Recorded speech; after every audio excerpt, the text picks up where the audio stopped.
Welcome back to Gil's Arena, presented by Underdog. Whoa! Couch a little light right now, but it will get filled up very shortly. See, I got the hand gestures, let people know what it is. Appreciate everybody in the chat. I like y'all pre-show discussions. I'll be monitoring y'all. Appreciate all that. This is Gil's Arena, presented by Underdog. Whoop, whoop. Whoop, whoop. As always, we got the legend Gilbert Arenas here with us. Whoop, whoop. And representing Tough Crowd University, longtime Tyrese Haliburton fan, Mr. B, Brandon Jennings. Back on the couch. For sure. 3-1. That boy looked like it last night, didn't he? He do look like. Yeah, we're going to get into that. I had to jump off.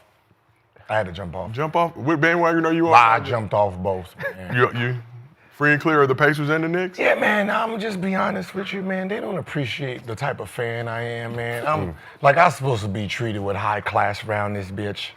Right? And the fact that they think I'm like them, like a regular fan. No, I go over and beyond my fandom, right? I pain. I can't sleep at night. I show up early, but I buy front rows. I hackle the other player. I talk about their parents and their ugly ass kids. That's the type of fan I am. And the fact that they treating me like I'm just like a bandwagon, both sides.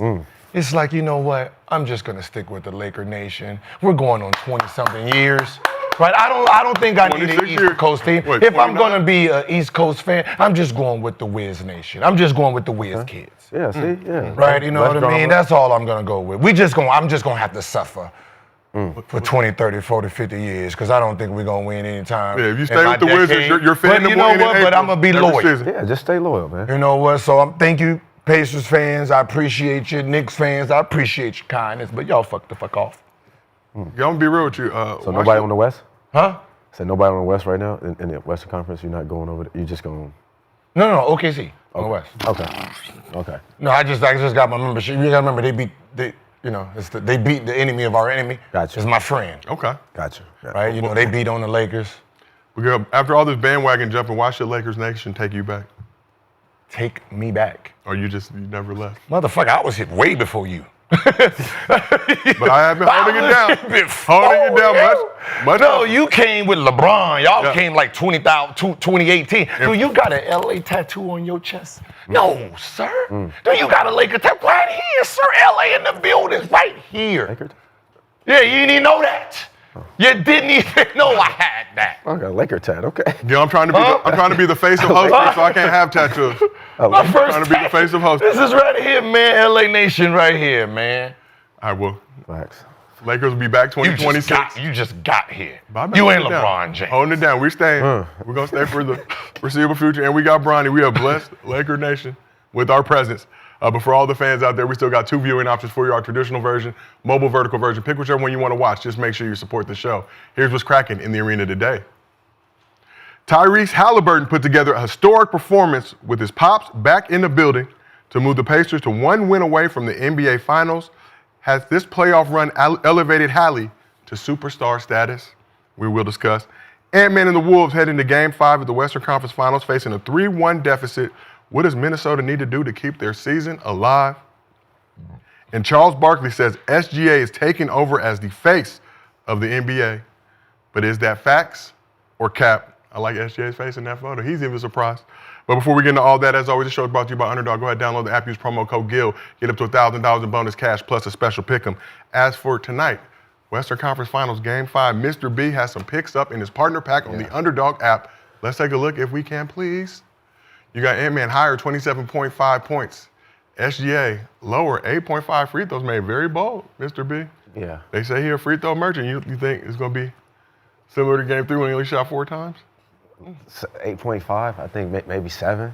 You got Chet Holmgren, higher 1.5 three-pointers made. Julius Randle missing his first three-point attempt, lower on the 0.5 there.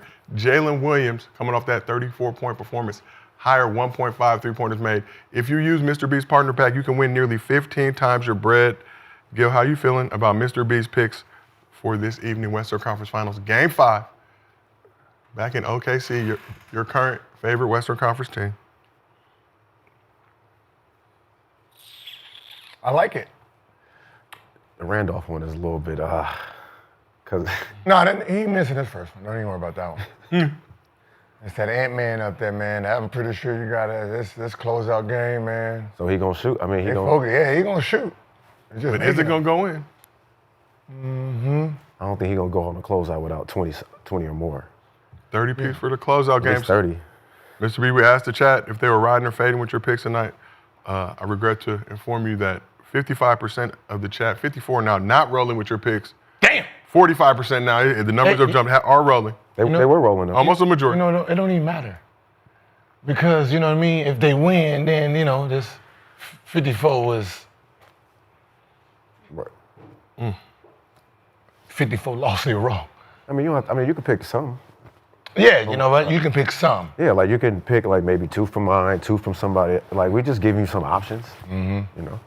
So if you like our picks and want to roll with them, head over to Underdog. I forgot to make my picks. If you do not have Underdog, download the app, use promo code GIL, get up to $1,000 in bonus cash plus special pick'em. And if you can't watch the show live with us on YouTube, we have audio versions available on Apple, Spotify, wherever you get your podcasts. So SGA, MVP this year, and with him winning MVP this season, not only does it extend the streak of foreign-born MVPs to seven straight foreign-born MVPs, there's also another interesting streak going on. The last 9 MVPs haven't had any visible tattoos. This list includes SGA, 3-time winner Nikola Jokic, Embiid, 2-time winner Giannis Antetokounmpo, James Harden, and Russell Westbrook. So start with you, Mr. B. Is it just a coincidence that the last 9 MVPs haven't had tattoos, or is there a deeper message here? I don't know. I don't know if it's a deeper message. I just think that they're just the best. They've just been the best players that year. They just happen to not have tattoos. It's been a long streak, though. But that is a good. What's been a long streak? No visible tattoos on MVPs. Say that list again, because you missing. I think you missing 2 people. Why? You missing Curry, and you missing KD. This list includes SGA, Nikola Jokic, Embiid, Giannis, James Harden, Russell Westbrook. Okay, and where is Curry, and where is KD? They would not be a part of the last 9 MVPs list. So 9 total MVPs. I mentioned the last 9 years. Oh, you just. Why wouldn't you just say 10, 11, 12? Why wouldn't you just add them? Because that is not a part of the streak. Why not? Because they didn't have tattoos when they won the MVP either. So you're looking at Steph Curry's tattoos now, the little ones here. He didn't have a tattoo when he won the MVP. KD didn't have a tattoo when he won the MVP. Does KD even have visible tattoos still besides? Yeah, he does. On his arm? Yeah. Yeah, but he didn't have it when, when he won the MVP. This is when you win it, right? Right. When he won the MVP, he didn't have a tattoo. There's only actually been, if you want to just go deeper, since 60, 70, 80, there's only really been, 5 people that won MVPs having tattoos. Shaquille O'Neal would have been the first. Allen Iverson, Kobe, Braun. But did Kobe get it? Oh, no, you're right. Yeah. KG. Right? There would only be the 5 people with tattoos that actually won the MVP in the last 40, 50, 60 years. Your chat saying that KD did have tattoos when he won MVP. They sure? Where was the tattoo? Right. I think he had tattoos on his chest. You sure? I did say visible. That was the key word. You said visible, right? So what was his visible tattoo? Steph didn't have. When you won your MVP, did you have Nah. Gil showed me a message from Kevin Wayne Durant himself. See, Nah. He said nah. Nah. I love that you can just hit these dudes up in the DMs. I think they just think sometimes I just make it up. No, I did not doubt that. But I went back to see who was. So there's only really been 5. So winning an MVP with tats is shit is the. That's why I said I don't think it's deeper. I just think they're just that's better. The rarity at this point. Not being clean. Clean has been just the. Yeah. And then you talk Carmelo and talking about Charles. Yeah, I don't think it's nothing deeper. So no deeper message there. Cause Rose won one, right? He had tattoos. Oh yeah, Rose. Yeah. Rose won one. Yeah, why would he be forgetting about Rose? Listen, I think once I think when Shaq won it, I mean, it's game, man. If you have the game, you have the game. And most of these guys that are playing today, or just playing, they got better shit to do than sit there with a whole bunch of tats. I mean, the face of the league for the last, couple years had tattoos, LeBron James, so. It's the same one person. You know what I mean? So even with Kobe. With Steph, like even the tattoo Kobe got, it was, more because of his wife versus being a part of, what he thought was cool. All right. KG, It ain't deep, man. Okay. I'm just better than you. I just don't have tattoos. Like if Jason Tatum wins one, clean. If Luka wins one, he's clean. Right? Brunson wins one, he's clean. If Hallie wins one, he's clean. I mean, there's really, And do you think those people have legitimate cases? I mean, the way they play, yeah. Where they're playing currently? Okay. I mean, you can see Tatum tats, but not on. There's this. Yeah, he has tattoos. Oh, okay. Okay, so there's a thing that, so like, even with me, right? I don't have, visible tats. I have corporate tats, and that's what I call them back then, corporate tats, where you like the ideal of tats, you just keep them under your jersey. So if corporate America still wants to use you, they can use you. That was a big thing. Yeah, it is. In your day, because that's what we was told coming into the league. Like, make sure you get, make sure your tattoos aren't. That was actually a conversation that you had coming into the league. But I already had, my agent, Bill Duffy at the time, he was like, be careful on the tattoos and, so much with companies and things like that. So you were told to just have tattoos like, not visible. Man, but I said, fuck it. It's crazy because no one tells these kids in high school. Right? Like, that high school age is when kids want to, be cool. Mm-hmm. And, that's when you get them. And that's like, hey, don't. Just, just for branding purposes later on. Yeah. Right?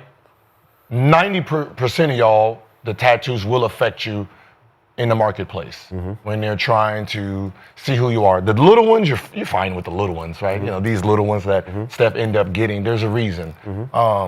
But the big sleeves and stuff, corporate America, them sponsors, they don't fuck with it still, right? For some reason, on our colored skin, just be honest, right? If you're Caucasian, you fall into the rock star look, the David Beckham, you know what I mean? You fall into that look. Right.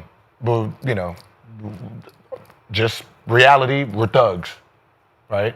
That's the look of it still. So. You have to be careful when you get tats. Now, there's going to be outliers, of course, and that's the super, super, super talented. It doesn't matter, right? It's like David Beckham. They was trying to get him. Remember, he had to be all covered up from here when he played. Remember, he had to cover all that shit. Like, when you're talking about somebody like Zion, you're talking about somebody like Ja Morant, they're gonna beat him. So don't worry. Ladies and gentlemen, the star of Gil's Arena has made his entrance. NBA champion of the world. Swaggy P, nigga, in the building. The Wake Forest shirt? Oh, yeah. What's that? 21? Huh? What's up, baby? How you doing? Good. Bootleg dunker. No, I got this. I did get that flea market, little flea market. Swaggy P in the building with the bootleg dunker. Like Derrick Rose. Right? There's guys whose game, their game is so appealing that the tats don't matter. I mean, shit, AI. AI, yeah. You know what I mean? He was the only one. LeBron, Kobe, right? There's just certain players that, their game itself, just no one. The corporate America don't care. Yeah. So does that what it all really boils down? As long as you ain't got it, like, I ain't never seen like a superstar with all neck tattoos. Nah. Yeah. AI? Tattoos on the arm, except for me. Like, I'm the only superstar. I mean, AI had the tat right there on the neck. That was just the only sick back then, like early 2000s. But that's what I said. There's all right, well, yeah, for sure. Like A-Man got tats, right? No. No? No, I don't think so. His personality look like he do got them, right? You know what I mean? Dude, I just now think about it. No, he don't. If you heard him talking, you thought like he definitely got some tats. He definitely tatted. All right, so no deeper meaning there. But today's podcast is sponsored by Roe. Women find confidence sexy and they can sense it, so don't let your worries about staying hard in the bedroom get in the way. Luckily, Rose Sparks is here to help. Rose Sparks are 2-in-1 prescription treatment for guys who want more control over their erections. They hit the bloodstream faster because they dissolve under the tongue, and getting hard faster means having more sex. After they dissolve, they work in 15 minutes on average. Rose stays active in your stream and in your system up to 36 hours. You can go back to back to back or be ready for the morning after. Ro connects guys with a medical provider 100% online, so there's no awkward conversation with in-person providers. If approved, treatment ships directly to their door. If prescribed, new sexual health patients get $15 off Sparks on a recurring plan. Connect with a provider at ro.co/arena to find out if prescription Ro Sparks are right for you. That's ro.co/arena for $15 off your first order. I just want to thank y'all for letting me get through. No, all right. No, I mean, you got through it. Hey, y'all seen that that little trending thing where men call they homeboys and tell them good night? Yeah. I was gonna call Nick, but I figured he was on that Rose Sparks, and then he was thinking that was an invite. Like, yeah, I'm good. Ain't nothing wrong wishing your homies good night. No, I know, just not when they on Rose Sparks is all I'm saying. So stay active. Don't stay active in the bloodstream a minute, yeah? Up to 36 hours. 36 hours. That's the way and think I want to touch you, huh? What type of shit is that? Just saying, man, I can't trust you on the phone, okay? You that type of friend. I might say something crazy. Yeah, I'm the type of friend. You think, like if I call Bean and be like, hey man, these your condoms? He caught the idea. He's like, yeah, those mine. I left them over. You? Damn, you ain't used them yet? Damn. See, Gil, the chat is saying that this is now Zesty Arena. And speaking of Zest, that's cool. Speaking of Zest, Katt helped the Knicks. I got on Zest fully clean. You're not fully clean until you're Zest fully clean. All right, hey, sponsor, get that sponsorship. Write that down. Katt helped the Knicks keep their season alive with a dominant fourth quarter on Dominican Mother's Day to make the series 2-1. It was the Knicks' third 20-point comeback win on the road this postseason as the Pacers dropped their first clutch game in the playoffs. But Indiana welcomed back one of their biggest fans for Game 4 with Tyrese Haliburton's dad's suspension being lifted after 8 games. They said his daddy could come back to the games, ladies and gentlemen. Hallie also flew out Hans Perez, the New York firefighter who was bum rushed by Knicks fans after their series-clinching win over the Celtics. Hans had the audacity to wear a Haliburton jersey on the streets of New York, learned the hard way. He was a firefighter? He was a fighter, so they brought him out to Indianapolis. He got to hang out with some firefighters, pulled up to the game, hung out with Hallie, got some tickets. Just happened to coincide with the return of Papa Haliburton. And with Papa Haliburton back in the building, the younger Haliburton made history to propel the Pacers to a commanding lead in this series. Let's take a look at the highlights if we can, please, Paolo. Both teams got to work in the first quarter, combining for 78 points in the first 12 minutes of the game. Hallie set the tone for the Pacers with 15 points, 6 boards, and 5 dimes, with Siakam and Aaron Nesmith combining for 19 points. Indiana shot 68% from the field, 75% from 3, and 100% from the line in the first frame, while Jalen Brunson got the Knicks going with 13 points, with New York shooting 57% from the field, 50% from 3, and also 100% from the line in the first quarter. New York still found themselves down 8 in that first period. Hallie was on it, though. He said his daddy come back to the game. He said, Daddy, I got a treat for you, sir. That's when you realize how small heart is right there. So, Knicks down 8 after the first quarter, battled back in the second quarter, taking a 1-point lead with a little under 2 minutes to play. Makes apart, things like this, but Pacers got to it. Pacers closed the first half on a 6-0 run to take a 5-point lead into the break. Jalen Brunson trying to do his best to keep his team in this thing.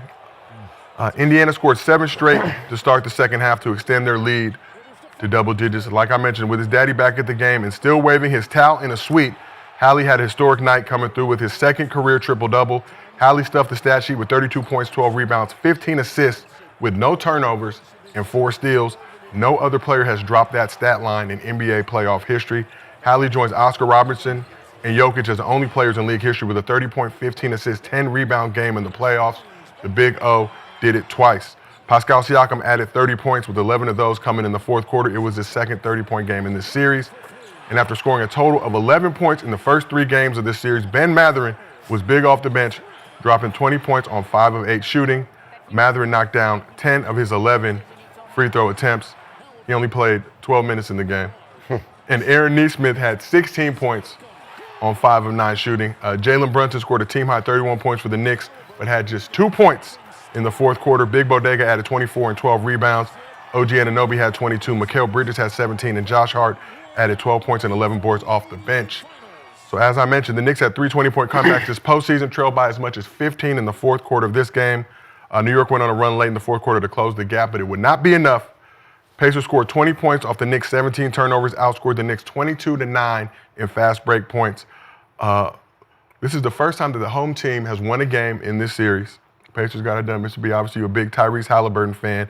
Now Indiana, 1 game away from eliminating the Knicks for the second straight season and reaching their first NBA Finals in 25 years. Damn. So after the game, Hallie had this reaction to his historic playoff stat line. We making up stats at some point to make me look better, but I think I'm just trying to play the right way, man. I just want to impact winning. Told you guys that for the last 2 years. I think after my third year and getting the big contract and now having to step into a new role, I think for me it was about how can I impact winning, and I'm just trying to do that to the best of my ability. We're building something special here. We're having a lot of fun with what we're doing, and I feel like I'm at the forefront of that along with a lot of these guys. So I'm just trying to play the right way and play the best of my ability. That's what it's about, and I feel like I did a good job today. But man, I feel like there's so many different opportunities for me to get better and for us as a group to get better and play better. So we'll take what we can from this game and just be ready to go for Game 5. So, anonymous NBA players voted Tyrese Haliburton as the most overrated player in the NBA. Player. Since then, he's been on a tear. Like I said, he has the Pacers 1 game away from making their first NBA Finals in the last 25 years. Mr. B, can anyone stop the Pacers when Hallie's playing like this? No. When he's playing like that and, when they're playing, that team basketball and that pace, they're hard to stop, man. The role players have been stepping up a lot. The bench, TJ, he's been great. Siakam, when they need him to step up. I just like their team effort, though. Like this is a team that they don't really have a number one option. Hallie is the number one option when he wants to be, but this team reminds me of the Detroit Pistons when they won. That team didn't really have any huge superstars. They just had a team, and everybody was able to come out there and contribute. So when they're playing like that, man, and they're guarding 94 feet, and they're moving that ball, and they're playing fast pace, it's tough. It's tough. It's good luck.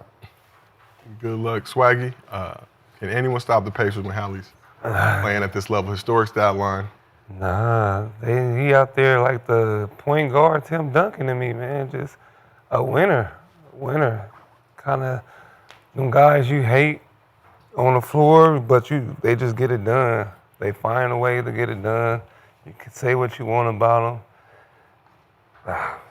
You can make fun of him, the no mustache, and Siakam. Them guys get it done. No mustache, Aaron Nesmith with the chin strap. You don't need a guy that could just dribble, create like that when you got a solid team and play hard. When you look at what Hallie's doing, especially in particular this game last night, can anyone stop the Pacers when he's playing at this level?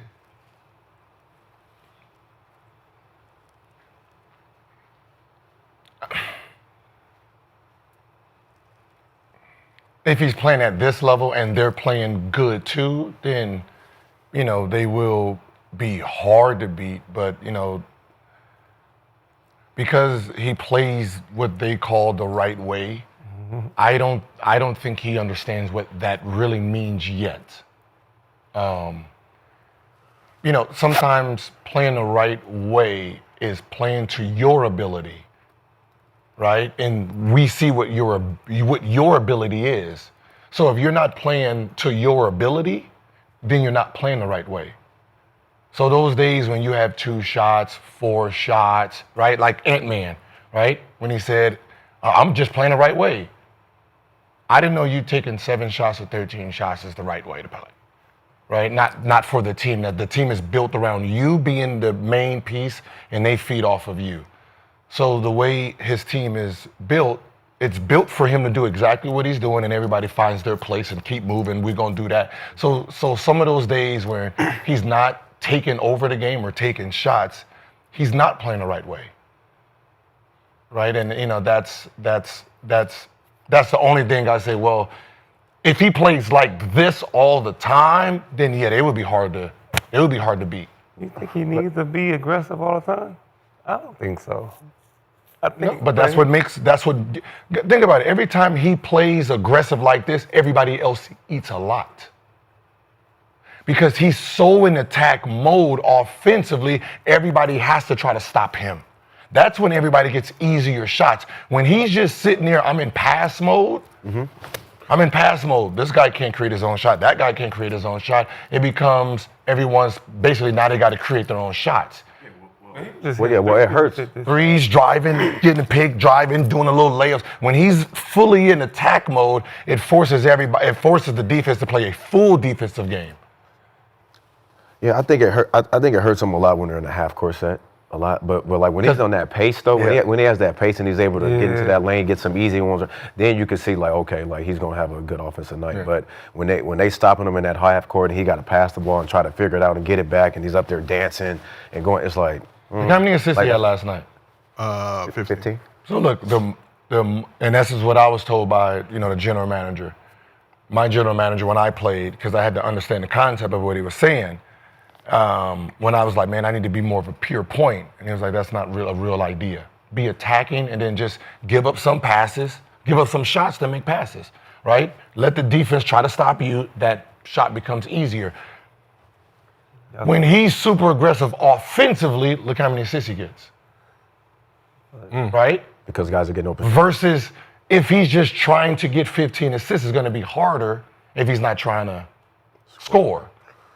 Right, so if you think about people who are just trying to make passes all the time, it don't work like that. Like Lonzo Ball is a very, very, very unselfish basketball player. He's not going to be getting 15, 20 assists. But I feel like he know how to take step back. He know how to take a seat back when other guys has got it going. He's still not looking to force his way to get himself going too. So you got the ball in. He takes what the game gives him. Yeah, he takes what the game gives him. I feel like. I mean, it's been working. I mean, we're up 3-1. So it's like, I understand what you're saying. But the question is asked when he plays like this, are they unstoppable? Yeah. Oh yeah, they are. Yeah. But you think? But even when they have a balance of scoring. So again, that's what I'm saying. But why is he has 32? A guy has 15 assists. You know what I mean? Think about what I'm saying. Like, it's not like Siakam has 30 points and he has 15 assists, 2 points and all that. That doesn't coexist sometimes. Because he's so in attack mode, like, oh shit, he's trying to score. There you go, Siakam. Now Siakam gets to play. Like, now you got to guard all 5 of us exactly the same. But don't they win big when they have like 7 guys in different figures in front? Well, that was regular season, 7 guys. They got 5 guys. It starts with him being active. If I know you're not what I'm saying, if I know you're not going to score, think about it. If I know you don't shoot the ball or you're not going to score, I'm just going to be help side, playing defense. But I know if you're aggressive trying to score the bucket, you drive, he got to help. Now you're kicking it. Now it's like, oh, I'm going to fake it. I'm going to stay home. Now you're driving. Now we got to double you. Now you're making that pass. Like, don't double. Now you're taking me off the dribble. Like, you have to play a full, complete game. Yeah. A lot of the times. Then there's be some games where, Siakam got it going, he got it going then. But those are the games you have to, evaluate in real time. You can't Siakam is your night. And sometimes his team needs him to be a full player like that. Yeah. Right. Like Ant-Man. Your team wasn't hitting shots like that. Yeah, it was the perfect game for sure. Because you talk about playing the right way, but does that really mean anything? Because like you said, from game to game, playing the right way can shift and change for whatever you need to do to get a win. Sometimes you got to drop 30. Sometimes you just knock it. Sometimes you got to force it. Yeah. Well, I feel like playing the right way is going into the game with your full arsenal, right? If you got to drop something off because someone else got something going, cool. But don't go into the game saying, hey, y'all play the right way. Meaning, okay, so we're supposed to just pass the ball around. Now everybody's not aggressive anymore. Now you're playing the wrong way. Playing the right way could be just make sure we move the ball, like making sure we get into our sets, like making sure like certain. I mean, because that's what's been the flow for them though. Yeah. Like the flow has been, listen, man, Brunson. listen, we're way more successful when we have 7 guys in double figures. So that's playing the right way at least. And then if it ain't working, all right, then you go into your thing. But that's what I'm saying. We're saying what does playing the right way mean? Trusting your team. If you're the fastest guy on the court, no one can stop you, right? You can get to the basket anytime you want. And I say play the right way. What are you gonna do? Do you? Start passing the ball? No. Not using your speed, giving it to everybody because everybody needs to touch the ball. See, then you're not playing the right way. But I feel like they play the right way as a unit, though. Right. Like, it's going to be times where I feel like you could do that, but that push ahead is deadly. They're deadly. Like Lonzo Ball, like Lonzo Ball, for the most part, to me, plays the wrong way. He plays the wrong way. He's not confident. Right? He plays the wrong way, and your ability to go downhill and get shit going, that is the right way for you. You throw the ball up, but when you can't throw it up and you get into the you got to get into the lane, put 2 feet. Remember back in the day, like the touch 2 feet in the paint. Yep. They got to stop you. Boom, assist. It becomes an easier thing. And so the fact that he'll pass it up and then he just plays pass around, that's not playing the right way for your talent. You're like the Holly version, right? You're fast, you can pass, you throw it up, you got great vision.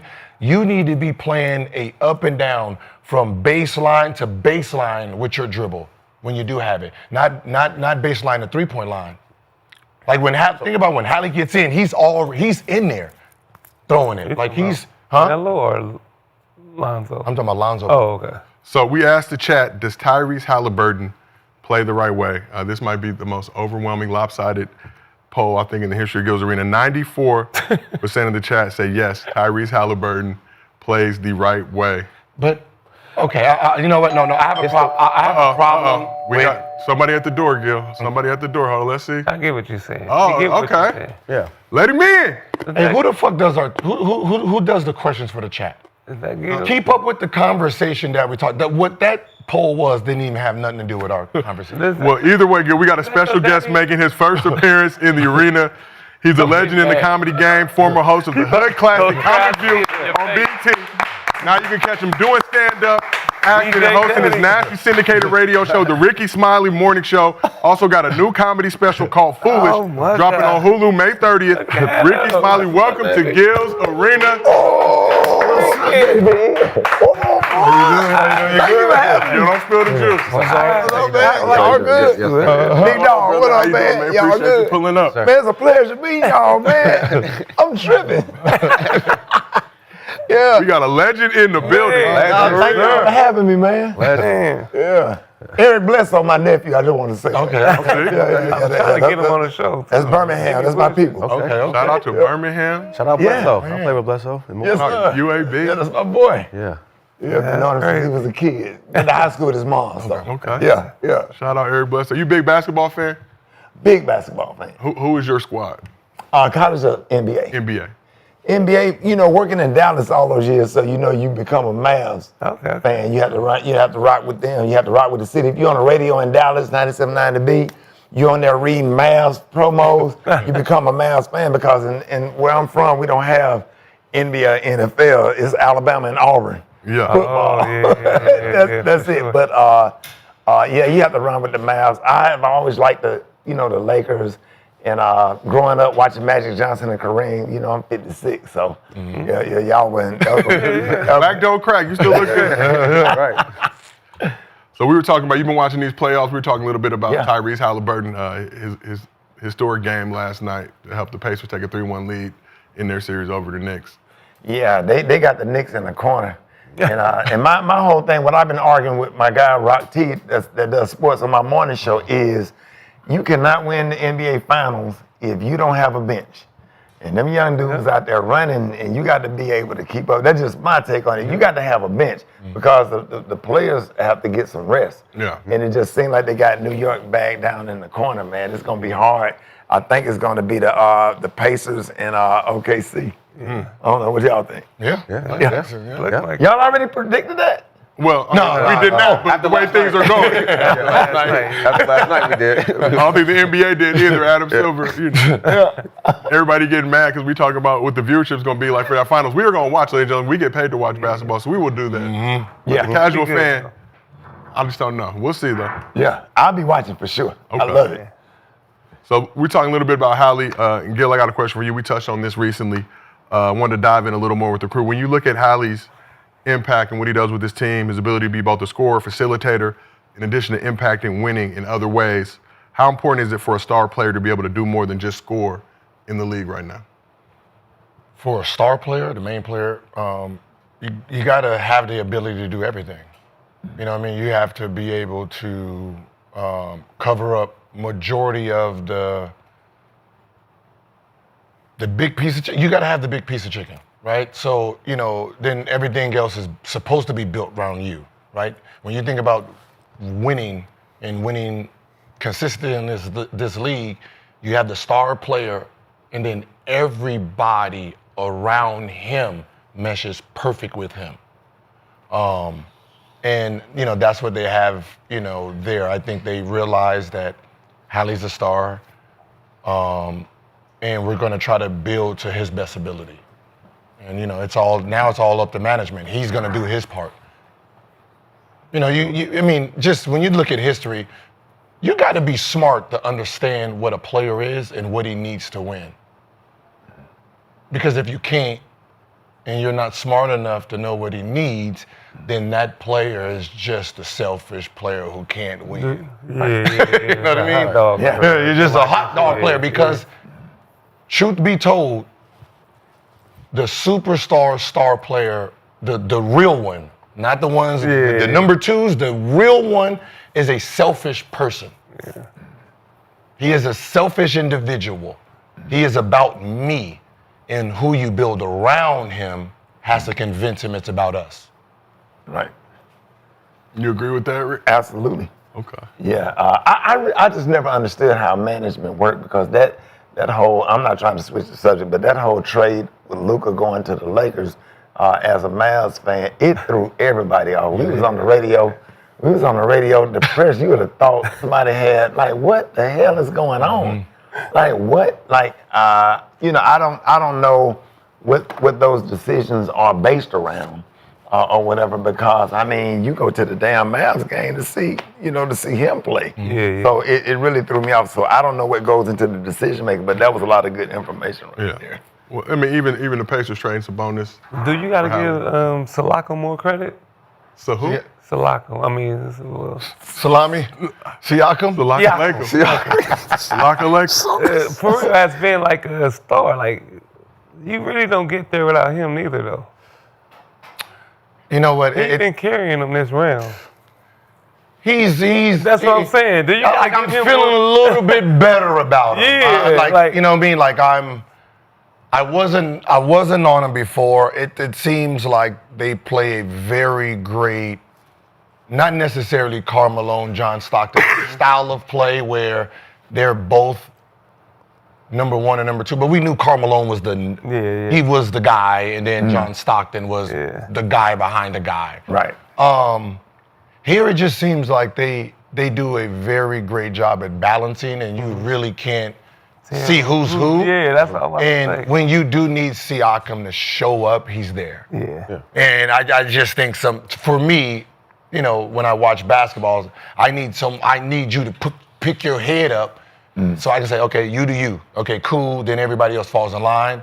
But since he hasn't stood up there and he just pokes it up, go down, poke it up, go down, I'm like, more hole, you know what I mean? Right. Yeah. Right. But like when he does need to show up, he shows up. You talk about Siakam in his Eastern Conference Finals, 26 points per game. Yeah, 5 rebounds, 3 assists, 54-50, 71 shooting splits. And talked about how he doesn't really have any plays ran from. He just operates within the flow of the offense. Great. But he's a basketball player. He was. They was interviewing him after the game yesterday, and he was saying, I think Charles asked him about, they don't run plays for him, and he was just saying, I just do what the team does. Or what the team needs. So, and I always felt like that's been his approach, even when he was with in Toronto and they won. That was a team that won. Yeah, you had Kawhi Leonard, but that team, what I'm saying, that with Kyle Lowry and all them, it was just a difference. So him coming over here, playing with these guys, it's easy for him. Wow. Like he doesn't care about being the number one option because, he just does what the team needs.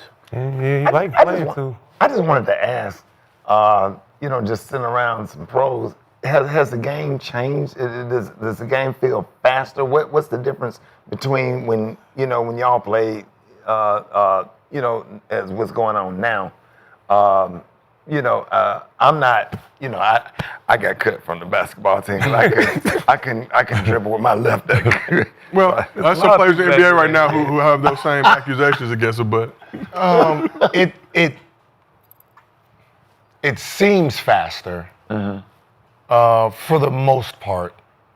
What's making it faster is just More attempts? Is it? it's. Everybody get to shoot now. It's okay. So that's what makes it faster. So like if you look at New York, right? New York plays more of the old school style, right? Where one player, he's going to manipulate the game. He's going to get his ISOs, right? That looks slow compared to a team like Pacers where everybody's firing, this person shooting. Even though it might not be the right people shooting, everyone's free-flowing. Right. So it's more of a free-flowing style because, when I was coming up, like, the most talented sometimes wasn't necessarily the smartest of remembering plays and knowing situational stuff. That's how you So, what they got to do with you? No, why you say remembering plays and all that type of shit? Like, Swaggy, did you remember the play? I knew what you trying to refer to. No, I wasn't even referring to you, motherfucker. No, you always say that. You've been saying that for years. I was just saying that to. Okay. Whoa, if the shoe fit, motherfucker, just put it on. I'm just saying. So most of our really talented, right? That like they can change the game. We can say Andre Bloch, motherfucker, right? That. We couldn't put them in because they couldn't remember the plays. Like back then, we had a lot of plays. Yeah. Right? And then when you're talking about training camp, if they couldn't remember play, this is the crazy part. The first day, if they couldn't pick up plays the first day, they was basically cut out of the rotation. Yep.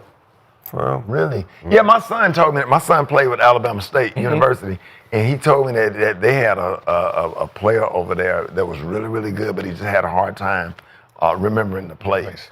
Or whatever. That's the first time I heard something like, because I'm thinking basketball compared to football, where there's more players and it seems to be more complicated or whatever. But damn, you would think that basketball would. So now just imagining a wide receiver who can't think. He's just like, all right, look. Right. If you're on the right side, you go like that. Right. Just you got to go. If you're on the left, post to the middle. That's it. Yeah. We could be like, all right. Now you got these high flying, jumping, catching, getting you know what I mean? So that's what the NBA has came to. It came to basically like, all right, look, we don't got an offense. Right, we're gonna put it in his hands, everybody spread out. If you got a mismatch, take advantage of it. We're gonna pass and kick. Right. Right? And that became the style versus like, all right, we're gonna go to the side, we're gonna draw this play up, you're gonna double pick, and you got this guy like, I just got here. I don't know what's you know what I mean? And that's that became the problem. So now you have a lot more skilled players, not necessarily basketball smart. But having those skilled players, having more shooting, you talk about back in the day, you had 1.5 to 2 scores. Yeah, listen, I thought we would have been more successful offensively if our plays was a little bit dumbed down. Yeah. Right? If our plays, the Princeton offense wasn't so complicated, right? Especially with the team we had. We had a lot of athletes and people that could put the ball in the basket. Right? We had Nick, you got Andre Bloch. Like 2 live. Yeah, we had Andre Bloch. We had a bunch of kids like, yo, you can be the 2, he can be the 4. 1, 2, Karan, Antoine, right? Bloch, like we 5 out. Everybody can score. Everybody can shoot. You can't guard us. Yeah, we had to kill some. In 2007. Yeah. But if we got a Princeton offense where you got to think so much and remember, right? It's like remembering a movie script and they only gave you 2 days to remember it, right? And you're like, yo, I improv. Yeah, exactly. I'm an improver. I don't need the script. Right. Like, oh, you don't need the script, huh? Be Go sit fighting your over ass the down easy there. spot. Be fighting over the easy spot. Nah, I got this corner. You go over there. I know this position right here. Hey, they used to be like that. Hey, no, I'm right here. I'm supposed to be right here because you wasn't looking at the board. You over here like, I'm right here. Nah, go over there. No, we gonna switch this. I'm going to say that happens at Forget the every whole- level. Man. Every level. I say you got to learn nervous all as hell. 5, even beyond Yeah. what your position is, so you know what everybody else is doing. And I can run here and I do here. And It's like visual. whisper. what if the defense is over Where do here? I go? And that's as soon as the timeout, I'm You're great. like, cut, nigga. Where do I go again? Where do I go? And then you'll see some people in the top, yo, get over this That, way. oh yeah, when that happened, that's when you get subbed out. Oh damn, you try to run. Coach like, get his ass out of here. I just said it. Yeah. I just said the goddamn play. And you should have flipped the board. Goddamn. And even just being able, like you said, being able to flip. Damn. Or being able to flip the play. 85% of players in the NBA, if you write something on the board and you flip it, they don't know what's going on. it's the same thing. We just Just- doing it from just the other flip it. side. They Just want me to right. do it. Just flip it. Just listen. If we draw a play up and then just flip the play, Right. they're confused. Yeah. Yeah. Wait, so wait, I gotta cut through Which way do I cut? Wait, I'm right here, right? You just- know when you don't know, but he said, Coach, so I'm right here, right? I'm Yes, you're right here. Yeah, Yes. you right. That gets them more mad. Your ass sitting Yeah. So out. basically, it's more skilled because they dumbed it down for more talent to be able to be on the floor. Right. I'm about to say, Yeah. So now, like, let's say, Or like, free so, play. like, a player like OKC, that's why they winning. Wiggins, all them guards. yes, yeah, they wouldn't have been on the court. Man. Like, that's why you can have, like that's why somebody like a LeBron can last. Yeah. Right. Because You don't have to take that. if it was a whole bunch of people that was smart, they'd take advantage of him, Yeah. right? Because he can't move, we're gonna tackle, we're gonna back Yep. him, he can't move Yep. left and right. But because everybody's young, right, he becomes the Yeah, smartest yeah. thing on the court, even though he's the smartest player on the court anyway, but you're not gonna take advantage of him because he's smarter than you. Yeah. Right? So he's like, all right, okay, they're gonna switch. Hey, just deny that. Yeah. Make him bring it back this way. It's less movement now because he's versus like, all right, LeBron doesn't want to move. We're gonna do the pick and roll here, make him guard this, and like, Right. Would you say Tyrese Haliburton fits in that world? Not super athletic. I think unranked coming out of high school, went to Iowa State. Wasn't this big name coming into league, but so smart on the court, knows how to Sure. take advantage of the offensive side. yeah, he's learning. Yeah. Right, he's learning. He's not at the master. He's not a master at the game yet. When you're talking about like that Jason Kidd, the John Stock, those elite. No, he's not. Like, you don't think he's he know not. how to take the control of the game? He can be, though, like He later. can't. No. I'm about to say later. this playoff. He's showed me a lot. on his way. No. He's on his way. He's in the lane, but he's not. Like he's like like Chris Paul. Like he's not there yet. Where he can see something before it's coming. Yeah. Right. Like, all right, this guy got 2 fouls. He's driving out. I'm gonna stop. Boom. Get him third. Get him out of the game. Yeah. Right. He's not there. Once he starts really understanding the nuances, like, all right, he overplays the back. Hey, yo, forget that. We're gonna backdoor him. When I spin, backdoor, he overhelps. Once you start seeing those moves, where I can look at you and be like, all right, spin, turn. That's kind of like stand-up comedy, man, with an audience, man. You, a lot of people don't know if you got a commotion over here to go to the other side of the stage and perform.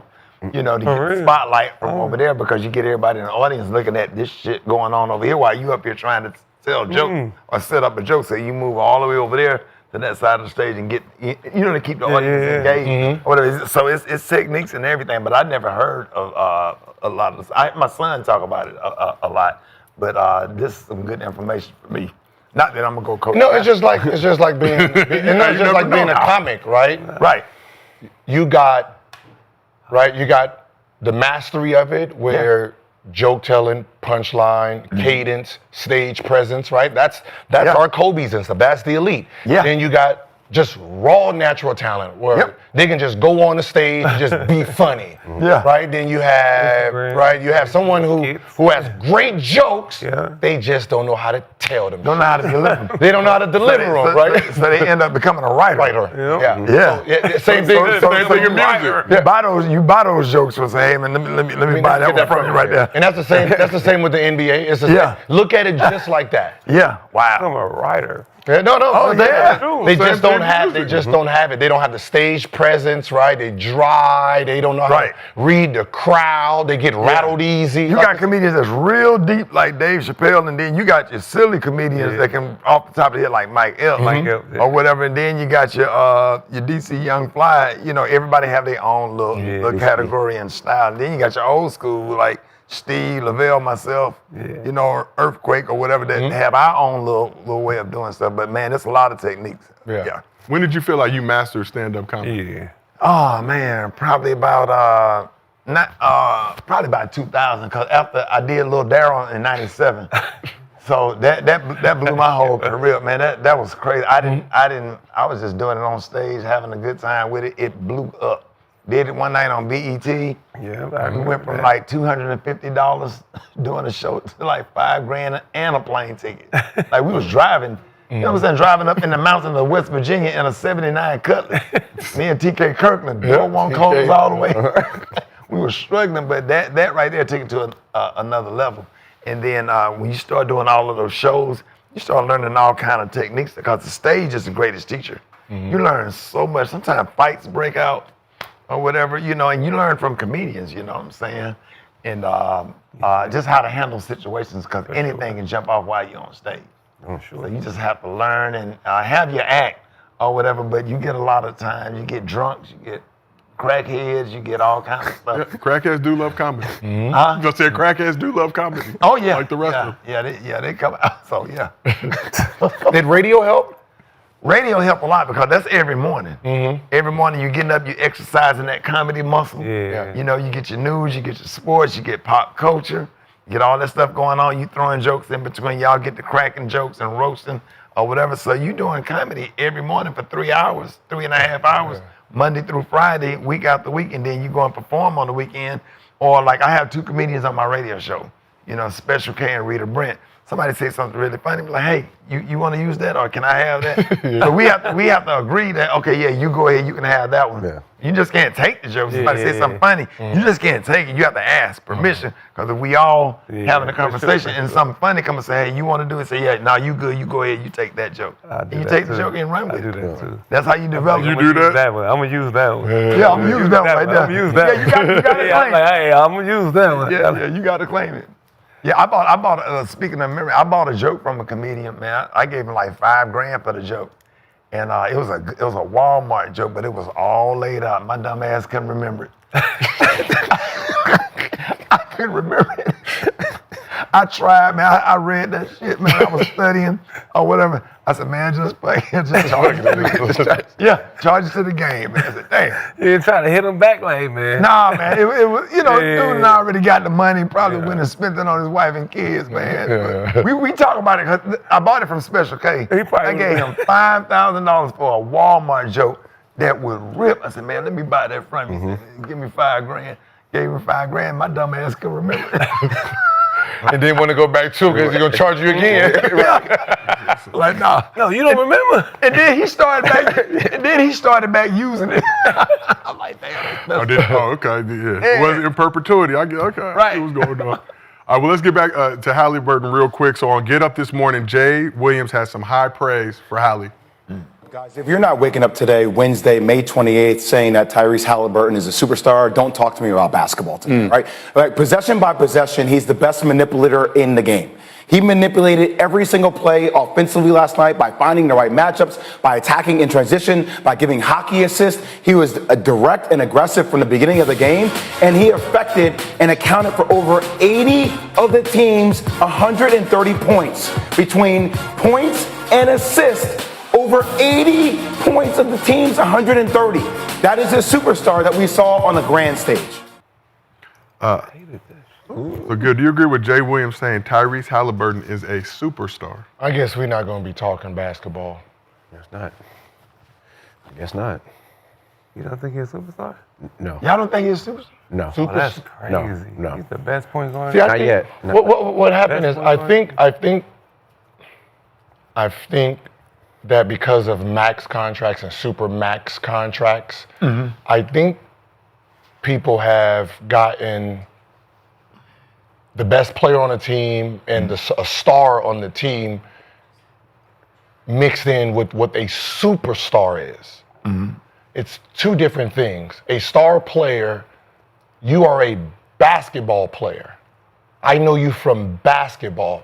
A superstar is they're known outside of the game. Oh, you talking about that part? Right? I you know what I mean? Like you walk in the room and I'm not a casual. Right? I don't watch basketball. I know who you are. If I don't watch comedy, I know who you are. That's a superstar. Right? Like if I told Jay Will, who was the superstar on the Duke team we played? It's hard Right? to find those though. It wasn't Shane Battier. It wasn't Carlos, but it was you. You were ranked #1 point guard in the country. Superstars are built they built in high school. Some, like a Steph Curry, caught it in college, and then in the NBA winning, right? Ja Morant, college, NBA. Giannis, NBA. It's being personable. It's your smile. It's your swag. It's your aura. It's what you bring. Right? It has nothing to do with the talent here, like Jokic. Right? It has nothing to do with that itself. It's just a style that you play that the kids will love. He has the talent to be there. He's not there. He's not there yet. Okay. Would you consider Tim Duncan a superstar? No. You don't think Tim Duncan's That's super? what I'm saying. Like they like the same to me. Like Yeah, no. But Tim, we don't know nothing about Tim Duncan. But if Like, he walks into the room, everybody know him. That's what I'm saying. Casual. If If I you see walk, Tim Duncan out right now, people would know that. Everybody Yeah, you know him, but- everybody he would know. knows But him, I'm bruh. saying, but like, is he a five-time? Is he a five-time? Think about what I'm saying. Is he a five-time champion superstar when he walks into a building? That's Tim. You see the difference? You see what I'm saying? Like for having 5 championships talking as about a lead guy, you talking about the- if he walks into a building with Talking about the masses or just any building? have that just a aura. building. Like when you're talking about when we're talking about auras, we're talking about just put him in all 5 rings. Magic Johnson, does he have that aura? Oh yeah. It's hard to find that. Or You think You think Tim Duncan is on that same level as Magic Johnson? oh no, No. Magic is different. No, But that's what I'm saying. But So you I didn't feel know the like difference between everybody the knows Magic Tim. Johnson It one of the is faces of the game. Yeah, that's but different. That's personality. See now you say what I don't feel like Giannis is like that really. No, Giannis, Disney, like he smiles, like I people feel like It's him. only like LeBron like that. LeBron's the Kobe. No, I mean Jordan. that's what I'm saying. That's the top. Magic. That's mega stars. That's the mega stars. Yeah, That's what I'm talking. That's what I think you're talking about. Mega. There's Mega, mega. there's There's superstars. superstars, and then there's stars. That's what I'm saying. When you said Magic, that's Magic is a mega. Right? Mega means so the mega is you have the personality, the that's smile, the look, the aura, and the winning. So you got all of it. And I think sometimes we confuse Magic Johnson and Bird are two different. But you say Larry Bird is a megastar. No. You don't think We don't know He's a nothing about superstar. But I don't know But nothing. you still would know Larry You would know Bird. Larry Everybody Bird. in the world would know Larry Bird. But you know more Walking- Larry Bird because of what? Magic and Bird. Magic and Bird. But if Magic still walk don't- in, everybody gonna be like, oh shit. Like, If Bird and it's a Magic different walked type of- into a high school arena right now, they know Magic. You don't think they know Larry They know Bird? in the Indiana they're gonna know Bird, Magic, right? Because the superstar still, I kind of see what you're saying. the see superstar what you're saying. still is relevant today. That's, I mean, the megastar is still relevant today. I think he Larry- extend like he. If Tim Duncan walked in, man, we think he a swim coach. You crazy? Everybody know Timmy. Yeah, I think With the Old his Navy style made him basketball, more funny. basketball. People talk about how he don't his demeanor. Tim Duncan, Man, that made him funny too. Man, look, if you read his, How he dressed made him funny. if you read his resume out, For real, The what? how he dressed, like The Old Navy fit. The big jeans and the we're basketball. Jesus walks we're in. we're basketball players, so we're looking at a resume. Right. Right? Okay, let's just do it like this. Tim Duncan, Kevin Garnett, right? Champion. Tracy McGrady, me, Chauncey Billups, right? We're 5 Adidas guys. Where do you think we ranked in popularity, shoe sales you amongst? funny though, Gil. You can't. It's Again, you're trying But to. some people could be more famous You're saying than they exactly, basketball but you're player, though. saying exactly what I'm saying, but you're arguing against it. No. If you put us both a four-time champion, and you put me in, we walked into China together. Who you think they knew? Who you think they wanted to be around? There's like you have to relate. That people have to be able to relate to you, You huh? better throw yourself in there. You have to throw yourself in there. He was a part of that 5. And I was just trying to prove. I'm proving So the out of point. that five, you said Chauncey Billups, you said KG, Tim Duncan, yourself, and T-Mac. Yeah, we're 5 Adidas guys. I'm going T-Mac first. In China, yeah. T-Mac. I think T-Mac is Just first for period. sure. Yes. He played with Yao. Exactly. I want to go you because you're a guard. Because China they love they love guards. guards. So I'm gonna go Yeah. you, KG, Tim Duncan, Chauncey. That's exactly how it went. I'm gonna say toss up out of you and KG. That's what No, that's how. No, he said it perfect. because guards. And then I jumped T-Mac in my second shoe. No, I believe it because China they love guards. If you could, Jersey Yeah, sells yeah. all of it. so Like I wasn't even on an Olympic team in 08, and I was the 6th highest jersey seller. Wow. And I wasn't even on the team. But It's you. Right. It's who you are. I can't say just random person, you're gonna be my superstar. You can't give it to Jokic. I don't give a fuck how many You can't. rings he wins. he's a big man. It's him, it's his personality. You love Shaquille O'Neal, why? personality. His personality. Yeah. It starts with that. You have But to. some- I would understand kids- that point. You That's say a fact. Joker and That's a Shaq fact. both walk in somewhere right now. I feel like Shaq's gonna get mobbed. For sure. Yeah. Joker's gonna be able to move pretty freely. He's gonna get obvious fans coming Yeah, up I to him, agree. but Yeah. Shaq's gonna have a crowd of people But that's around him. different though. Superstar and the face of the league is two different people. It's kind of it's the same thing. Your superstar and your megastar is the ones you want as the face, Right. right? If you think winning makes you a superstar, I can take Bronny James and Haliburton No, and put not them right now. anywhere in the world.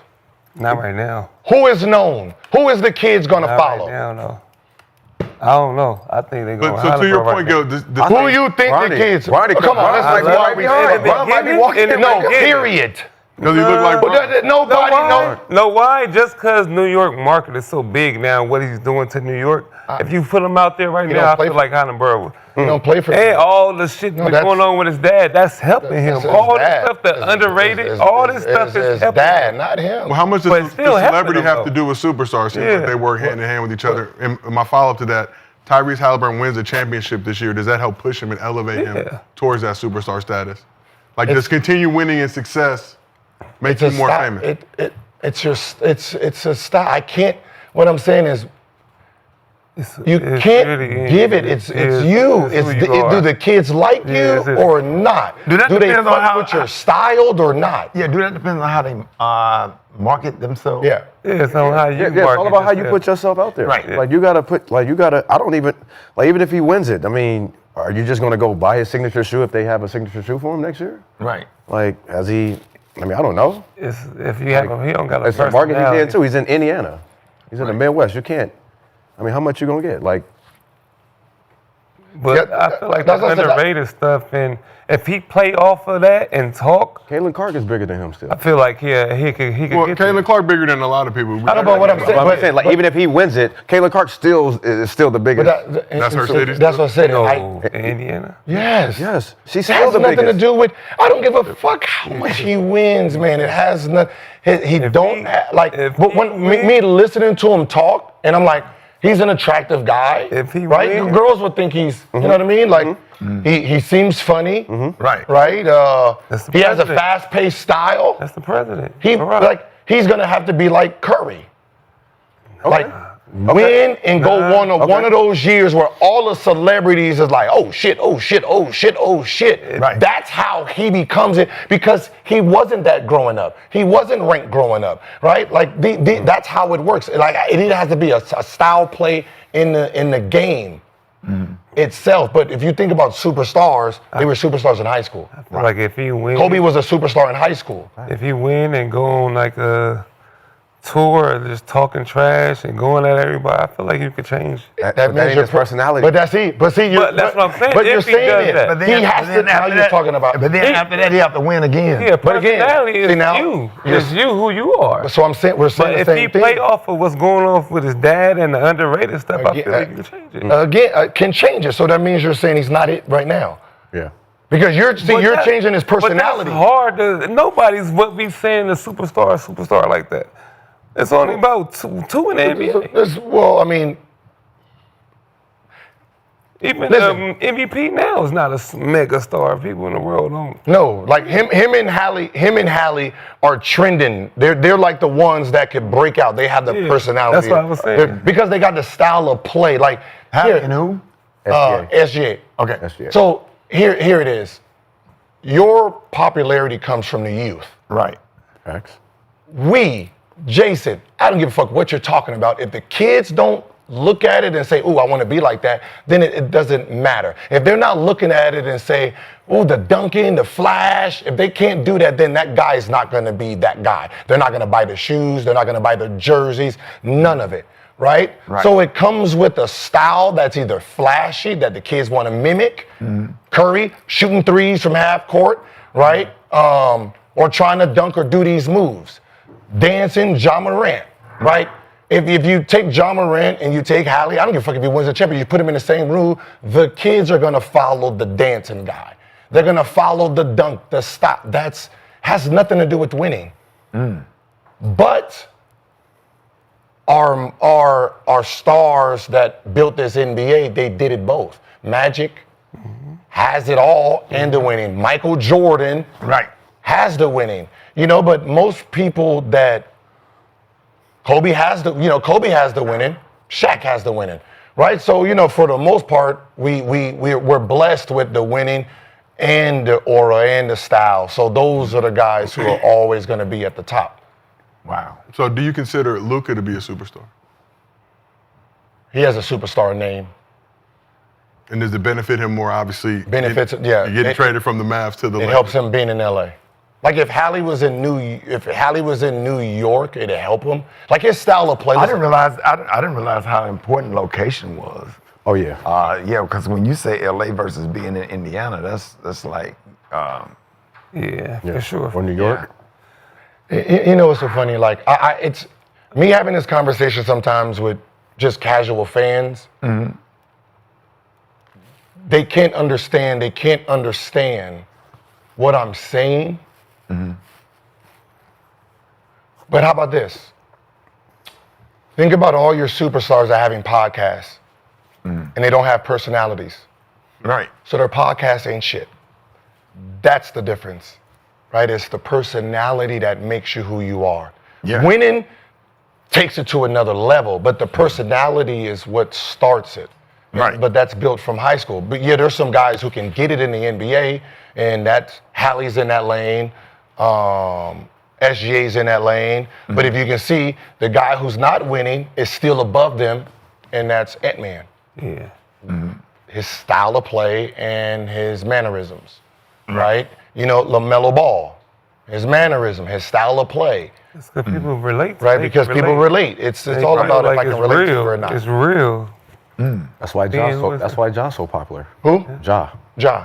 It's who I can relate The to. kids Them love kids. Ja, which Kids is love Ja. That's why. Like when this is a funny thing about the Caitlin Clark, and why people don't understand why Caitlin's so big. We went to the game, right? We went to the Mark's game. Fever game. Right? It was sold out. Staples Center. Sold out. What I saw walking to the game is what the media don't see. Thousands of kids. Wearing what, Gil? Kids. Huh? What were they Caitlin wearing? Clark jerseys. Were they Fever jerseys? Were they Iowa jerseys? Were they Wherever she played. It was whatever she played. And that's what was more impressive to me. It did that. It wasn't just it was Caitlin But in that the came back. from her style of play. But her style of Yeah. play. But It's but it wasn't what we were. It wasn't adults. It was parents bringing their kids and their friends.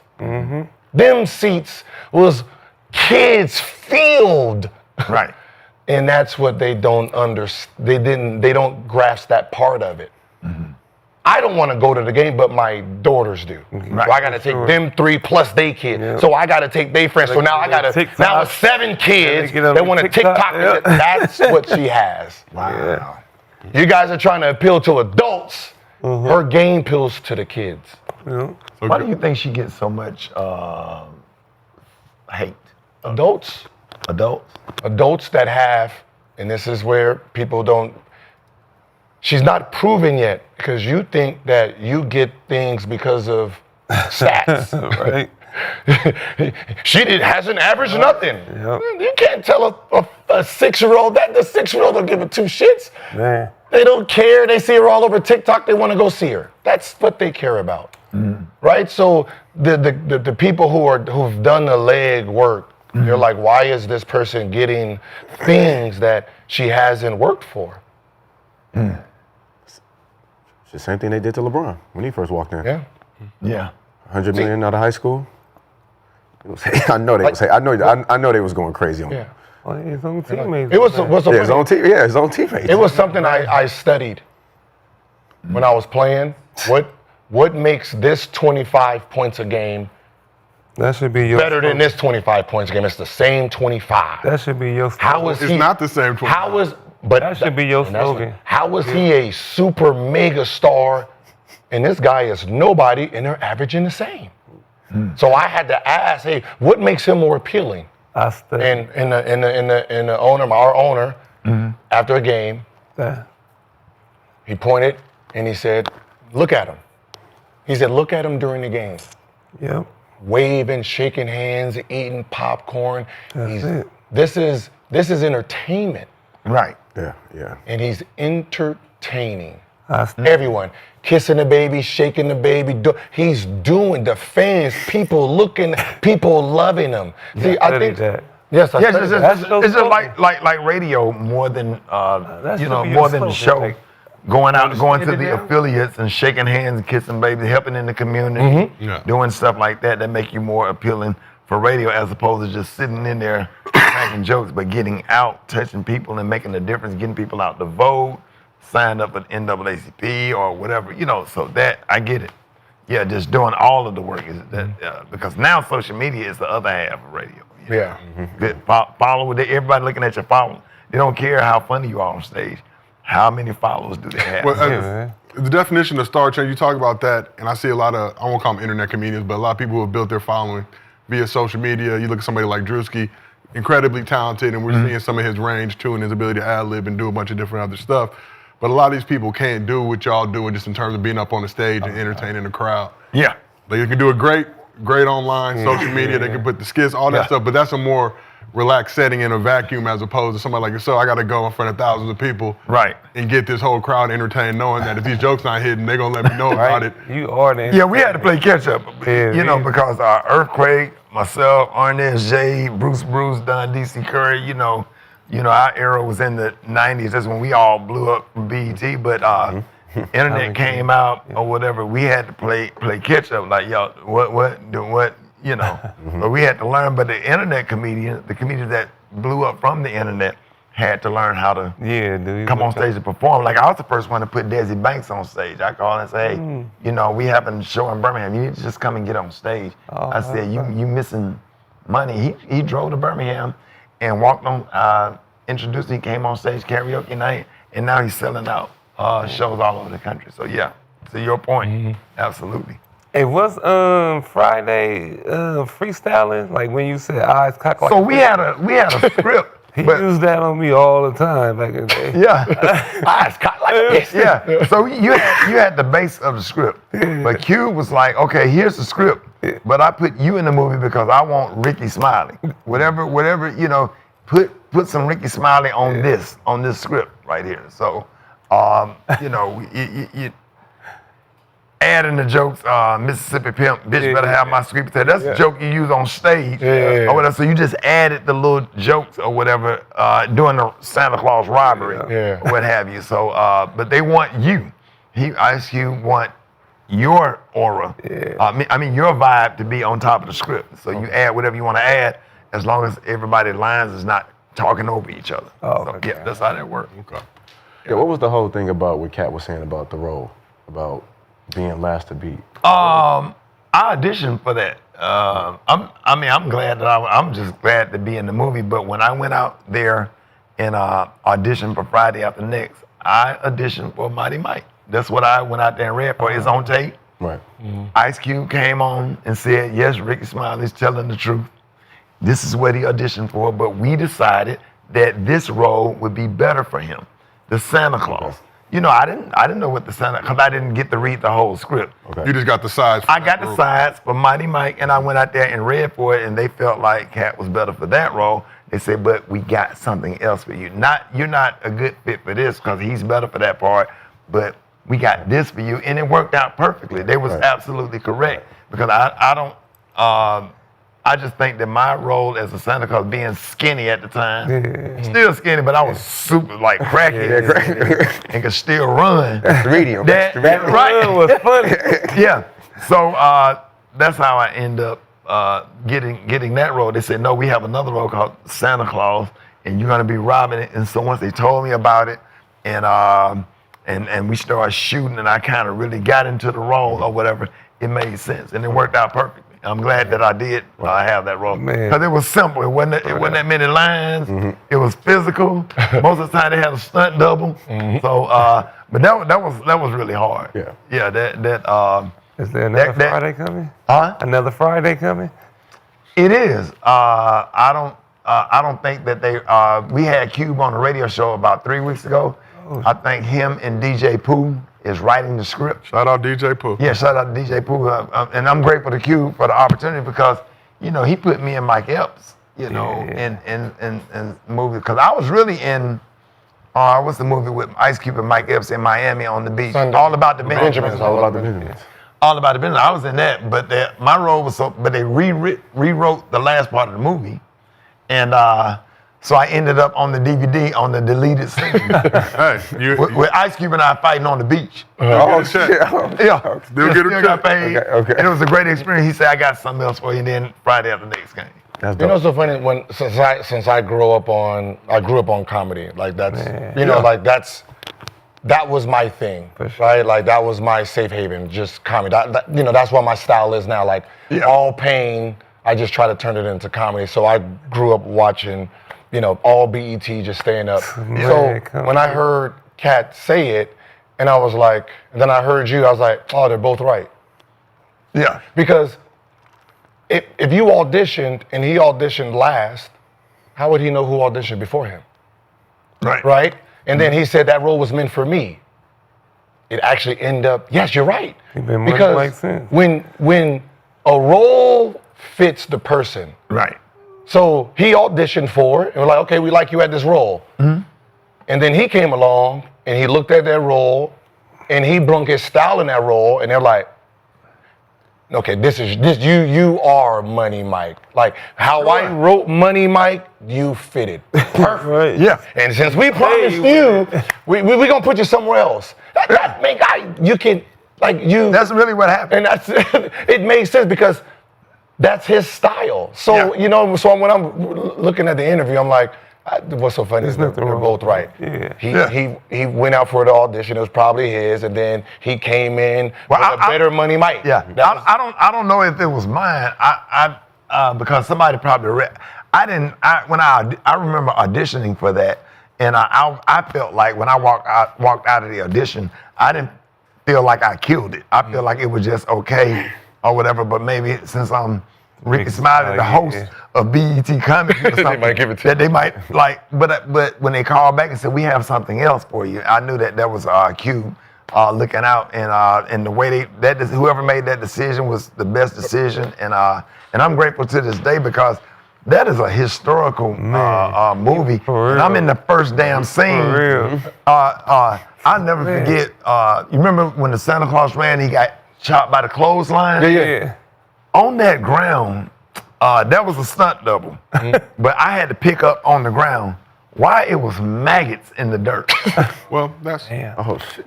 Yeah, it was real like it was. Okay, so that was regular backyard. That was a real backyard, and it had maggots in the dirt. And then the other part that was scary for me was being behind that limousine when that limousine peeled off. yeah. Because if he had that shit in reverse, I was dead. So I had to get up and go around and make sure he had it on dry. They said, you can do it as many times as you want. You go around and I said, okay, it's in drive. I said, put your foot on the brake. Okay, I'm gonna go lay down. They said, you ready? I said, hold on, let me check one more time. I probably did that shit about 50 times. But he had to peel off. But I had to lay there. Oh. You know, behind that limousine while he really peeled off in order to capture that thing. So yeah, that was scary. But other than that, it was hard work and it was a lot of fun. Yeah, that's dope. My dad taught me this because he was an actor. He just didn't get to that level. Yeah. And when we used to read through scenes and we used to watch movies, we used to watch movies in this. We'll watch the actor and say, is there somebody you can think of that would have did it better? If we can't, he was meant for that role. Right. Like, have you ever done that? Where you're watching someone and you say, I could have did that better, or this person would have did the better. Now the Santa Claus part, I think DC Young Fly probably would have killed it. I'm funny. I know that I'm funny. Nah, No, But I'm just saying, no. with that high The pitch, sense, because it's the with that high pitched voice, yeah. or a younger Chris Tucker, I see a few comedians that probably could have did just a good as job in that role in the Santa Claus, being skinny. It was just being skinny and running and all of that stuff. One-liners, though. Yeah, the one-liners, all that stuff. Yeah. One of my favorite jokes you got is the Paul Bear with the midget. And that one, and then the one where you was talking about masterpiece guitars. Yeah, man. That shit. When you was doing that. How you do that now? That shit was.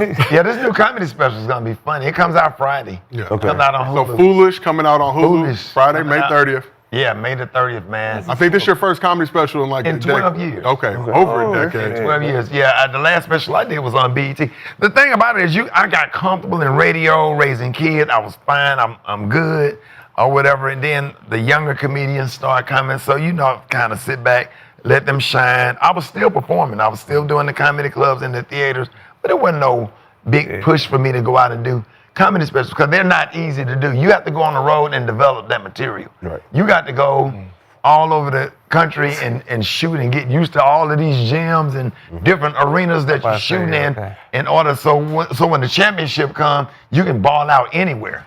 So Wait. yeah, you got to work on those jokes. Those jokes got to be seasoned. For real. Those jokes, you just can't write a joke and go on stage and perform it. You got to test that joke. Yeah.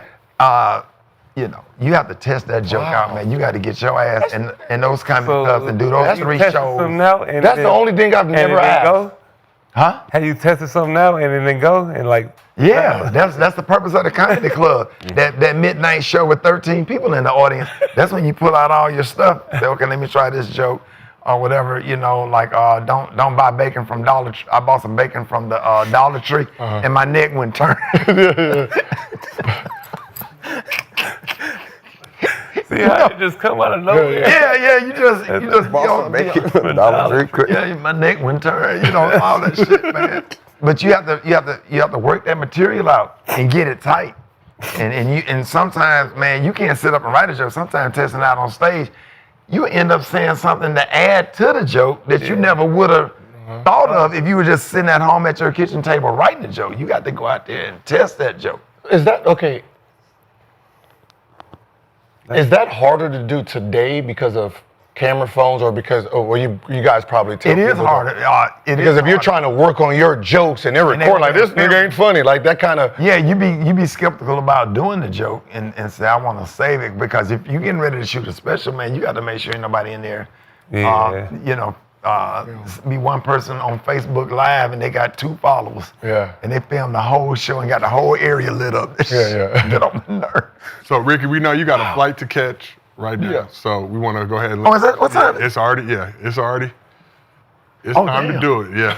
They done flown by. I'm just grateful to meet y'all, man. I for follow sure. You y'all. too, I man. watch y'all, man. Grateful for the opportunity, man. I would love to come back. I know. Y'all welcome You on come my back. show anytime. Yeah. Come back whenever you want, but make sure You should get on everybody. stage for sure. Who, me? Yeah, just host show. I tell you what, because you are funny. You should just host shows. Just host. The funny is gonna come if you just host. Yeah. Do your karaoke night and have some fun in between the karaoke singers and the comedians and just host. And you're gonna start to develop some shit that you don't even know that you have. You have it. Because you're funny. That's what everybody say. Yeah, y'all when everybody that told I was coming, like little Rickey Smiley on stage. You funny. You funny. Pick up little Rickey. No, he got his own style. Yeah, but y'all are like twins. That's all. Ladies and gentlemen, Rickey Smiley. Make sure you check out Foolish, premiering on Hulu. His new comedy special Friday. May 30th. This Friday. Yeah. This Friday, not the Friday after. sir. This Friday, right here. We'll put it on the link in Gil's Battle Bowl. We'll put it on the We'll put it on the link in Battle Bowl. Appreciate you pulling up. Make sure you have a safe flight back and come back through whenever you want. Love y'all, man. Appreciate y'all. Love the radio show, man. Yeah. The prank call and all of it, man. Hey. I be like, that should be funny. You wait till you see this one. Now I got down on this one. I don't. Even when I did my BET special, that last one, I was like, I wasn't happy when I came off. I was happy. I did 3 shows. Okay. And, so you'll see. All right, Y'all hit me up. Let me know what you think. All right. Appreciate you for pulling up. Yes, sir, my guy. Rickey Smiley. sir. Nice meeting you. Gil's Arena presented by Underdog. Whoop, whoop. Love you. Appreciate it. Appreciate it. No, man. Thank y'all. Y'all be good. Everything. Hey, can I buy a little Daryl from you? 5,000. Gotta bring him back. Yeah, I'm about to gotta bring him back. That bass. Have you thought about like all the stuff you used to do back then, repurposing it now for this social media time? Yeah.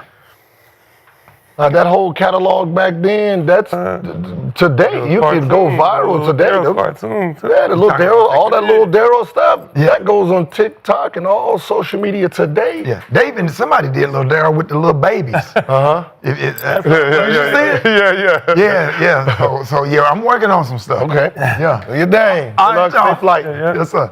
All right, so let's get back to these Eastern Conference Finals just a little bit before we get to the Knicks. So, like I mentioned earlier, Game 4 marked the return of John Haliburton, Tyrese Haliburton's father, who was not allowed to attend the Pacers' last 8 playoff games after getting into it with Giannis following Indiana's series-clinching win over the Bucks in the first round. After the Pacers' Game 4 win, Hallie had this to say about having his pops back in the arena. I know we're saying free Pops and Pops is free, but he was not in jail. He happened to be in a very beautiful home, sitting very pretty watching NBA basketball. He's just fine. So do you appreciate Hallie's perspective on this whole situation? He's a nice guy. That's a superstar. That's super. No, but what I'm saying is, it's coming. Like, it's like that Steph, right? It's coming. Like he can get there. Yeah, he can get there. Like he has the personality. He can get there. I like it. But something about the father, man. I don't like him in the suite. The dad gonna be. I need him front row. The dad's the star. I need him front row, man. Like, yeah, you know, so the dad's personality is a superstar, right? The dad's the star. I need him front row, man. I don't give a fuck that suite, man. Lift the suspension. His aura in the suite is just like, yeah. It's too far. He was at the bar, man. He was at no house. He was at the bar, front row. He was at the bar watching. He needs to move around. He has that energy, You got that man. motherfucker on restriction. Yeah. I don't like that, man. Dog, you can't go past. He was like, remember the Kendrick Lamar? You remember they went up in the what's the name? Uh-huh. And they was hooked. You seen them hooked to the platform? Oh, in the concert? Yeah. No, You know they was hooked, right? Yeah. And I was like, why they hooked? And they was like, they can't go too far. Yeah. That would have been funny if they failed. Like that was me thinking, but that's how he is in that suite. He can't go too far. Nah, man, I need that pit bull loose. I need that pit bull loose. to the bathroom, right back to the suite. Yeah, nah. Got security watching him. They got him on the leash. watch him. They like, don't go down. Don't go down there. I'll be right back. I'm about to go to the bathroom. No. Like it just reminds me of the LeVar Bernie Mac say, don't move. Don't move. Like LeVar Ball. Like, man, like what y'all do to my man, man? God damn. Don't move. They got a leash. I need that type of personality. Front row. Camera always on them. Well, speaking of that, Gil, we've criticized the Pacers for their lack of star power in the crowd at their games compared to Madison Square Garden. Knicks fans Spike Lee, Ben Stiller, and Timothy Chalamet were all in attendance for Game 4, but the biggest star of the game was Pat McAfee, who got the crowd turned up early in the fourth quarter. Pat McAfee, superstar. Superstar. You appreciate Pat getting the crowd going like that. That's the biggest star they got out there. That's the biggest. Listen, he says, let's send them what? Son of a. We send them You know what's so funny? back home with their ears ringing. I was talking to somebody about that, and I said, just regular the bitch word is frowned upon. Right. Sons of bitches seems acceptable. Right. Right, just Stone that Cold, together. Just some WWE. Stone Cold and The Rock. Yep. You some bitches like that. It just seems more acceptable to the public. Well, it's more funny. Yeah, it seems more funnier, like, right? Like Yeah. when somebody like, you son of a bitch. Like, Yeah. it's just more funny than Sons of bitches. Yeah. It just took that my Barkley. cookies. It just, yeah. He played it. I thought it was, to be honest, I love it. I thought it was great. I love You were watching on playback? Like you're People don't trolling do that, New yeah. York. I just thought it was, right? Like I looked at it as like, okay, now this is entertainment. Knicks fans tried to walk in the It place. wasn't personal. It was just It was more like, entertainment. yeah. But the crowd to catch on too, though. Huh? The crowd was booing when he said Yeah, his name. yeah. Like, I thought They was didn't cheer gonna loud. They didn't cheer loud enough though when he I thought said, they was "Send gonna the son of cheer. a." Like they should have got crazy up in there. Well, it proved beneficial. Pacers went on. Is he from Indiana? They played for the Colts. You said no. Oh, he played. He played for Pittsburgh, I the think. Okay. Pittsburgh, went to college, West Played for Virginia. the- yeah. Played for the Colts where he was a Pro Bowler. Does his show now out of Indiana. Indiana, right? Oh, okay. So, Yeah. shout out to Pat for getting him going. Let's talk about the Knicks side. Safe to say the Knicks have been outplayed, outcoached in the series. Been in every game in the series, but have been plagued by questionable decision making. Again, you said dumb basketball, foul trouble, My bad. repeatedly, particularly to Katt and Brunson. So, looking at this game, what went wrong for the Knicks in Game 4? Same thing that they like. I can't even say. Listen, we can say they're out coached because if you don't like Tibbs, okay. I get the idea that the narrative of him playing his guys too much and that is a dumb coach. Then we say he don't have a bench, right? Then how can it be a dumb coach if his bench sucks and you don't put him in? Sounds like a smart coach to me, right? Right? I mean, it sounds like a smart coach. Like, why am I going to put the guys in? Does he not have a bench or has he not? This is something him and Mikhail. Game 3, they put the bench in, they won. DeLon Wright, Landry because Sherman, the they only was ones with a forced to. positive plus That's minus. because the Pacers took their foot off the gas. That's But the only reason why. They still They won. bench They one. bench one. How much did they bench score? Nothing. know. Not a damn thing. They came back. When No, the Cat had 20. Cat No, hell no. started shooting from step Cat range. had Go- 20. No, that bench came in. What the bench do? Once Brunson Zero. went out. Let's see what you want to know what the bench did. No. Huh? What was their Zero, plus two, minus? what- What was their plus The minus? plus minus. It what the fuck impacted is the that? game in a I'm just positive saying, way. what did the bench themselves? What did they contribute Let's to? see. Tell me DeLon what Wright the- and Landry I want Sherman, to both see. the only pluses on the Knicks squad. I know what did they do? Who brought come that off When the we bench? talk about the bench, what did the bench do? Who come off the bench actually? Mm-hmm. White Come on. or Yeah, I just think So, I mean, the Knicks are Not tired. enough. Not enough. Good. What's they that? got Yeah. You start looking, they ain't had no goddamn point, huh? no, but I didn't Yeah. know they had white brother. Yeah. White brother? D Wright brother. D D Wright brother. D. Oh, Wright they said brother. white brother. I'm like, The Played only 9 new- minutes a game. crazy. Sherman played Yeah, 11. the two people they put in that they wasn't playing had a total of 5 points. I mean, it wasn't. But for the most No, part, they. fool. 6 points. Good. They had 9. He 2 played. and 5. But first of all, he plays more than he got in foul trouble, so he didn't play the 20 minutes that he usually plays. McBride, yeah, he plays about 20-some minutes. 15. Right in hard. Wright played so it's just 13. Only two new people, Wright and Sherman. And that was the 13 minutes they played. 13 and they minutes, won. They didn't win. They cut the lead because Katt was balling. And then they. You just hate. No, I'm just saying like that's. Just say you hate the quarterback. I'm just saying if you look at the bench, who he's gonna put in. Them. Now look at the bench, man. Who you? Man, the at names the- is the same as the fucking Oh, look. Indiana. Look at the bench, man. Look here. Look, you could play. Who you want to play? Who you want to play? Payne. Uh huh. He could play. He been playing well. He played good against Boston. Who you want to play? Let's just You keep could play playing. Payne. it's a new series though. You could play. Nigga got DNP. That's Who you want to play? You want to play the DNPs? That hurt. Like Shammy, like Shammy themselves. Hey, coming in, you would say the I'm same at- thing but when about you're- Indiana. What the fuck they gonna play? McCullen? Yeah. It's the same McCullen. thing. No, it ain't. No, he plays. They No, we play. don't. No, it's not. These guys play. It is not, No, listen, it is not no. the same when TJ come in that game. Swaggy, Shit, that Pacers had pace- 7 players average double figures That pace- regular Toppin season. wasn't Obi there. Toppin is probably the he- worst. He averages 8. He That's averages what I'm 8 saying. points a game. It's the same. No, he averages 8 You points a gotta game. trust your team. They No. trust each other out there. Do I supposed to trust you first, or do you supposed to go out there and perform, and then I trust your But performance? you got to give me a chance to trust me. At You some- don't even give me a chance. I thought I proved it against Boston. Who? And then I went right back to the bench the next game. Who? Karen Payne came in balling.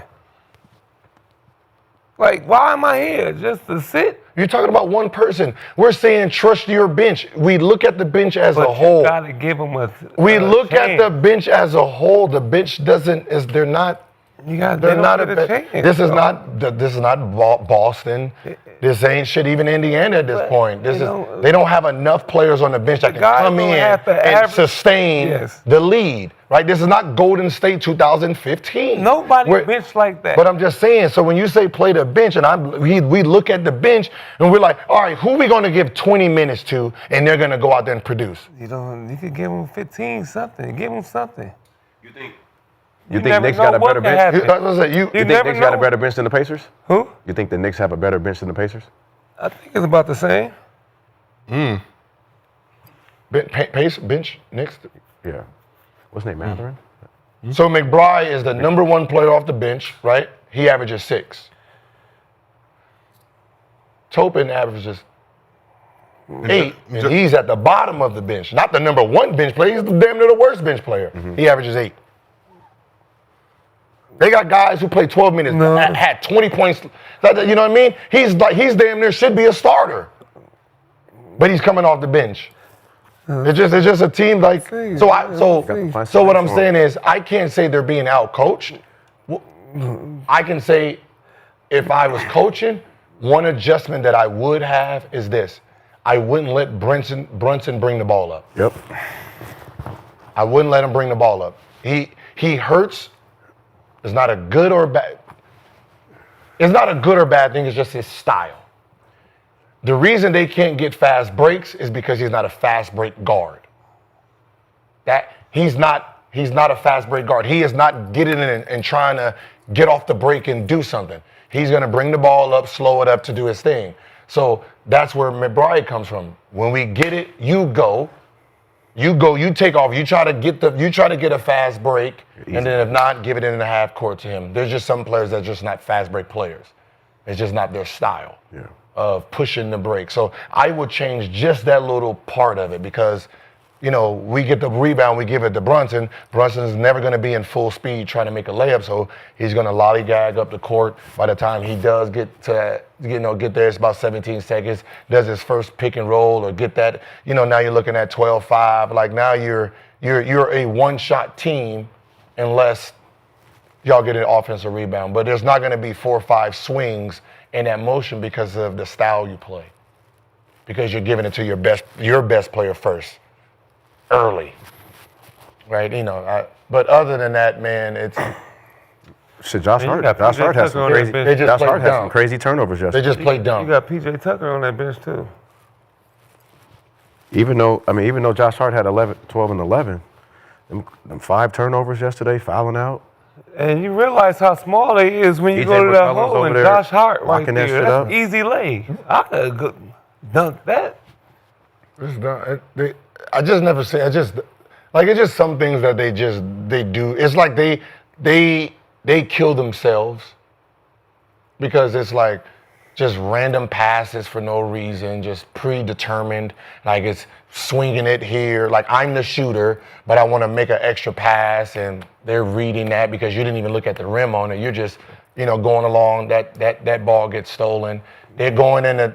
Besides, they most of the time they're driving into the lane thinking pass. Besides OG, Katt when he decides to go, but for the most part it's just little dumb plays, fouls here for no reason, random 3-point shots that just makes no sense to the flow of the game.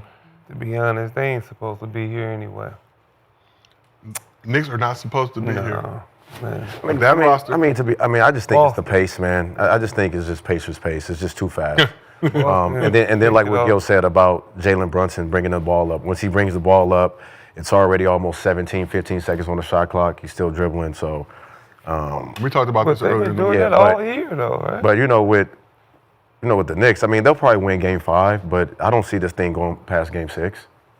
I just think they're fatigued, and it's just they can't keep up, man. So this has been obviously Tibbs playing his guys heavy minutes, been a topic of discussion for years now. Does he need to shift his approach if he wants to be able to take the next level?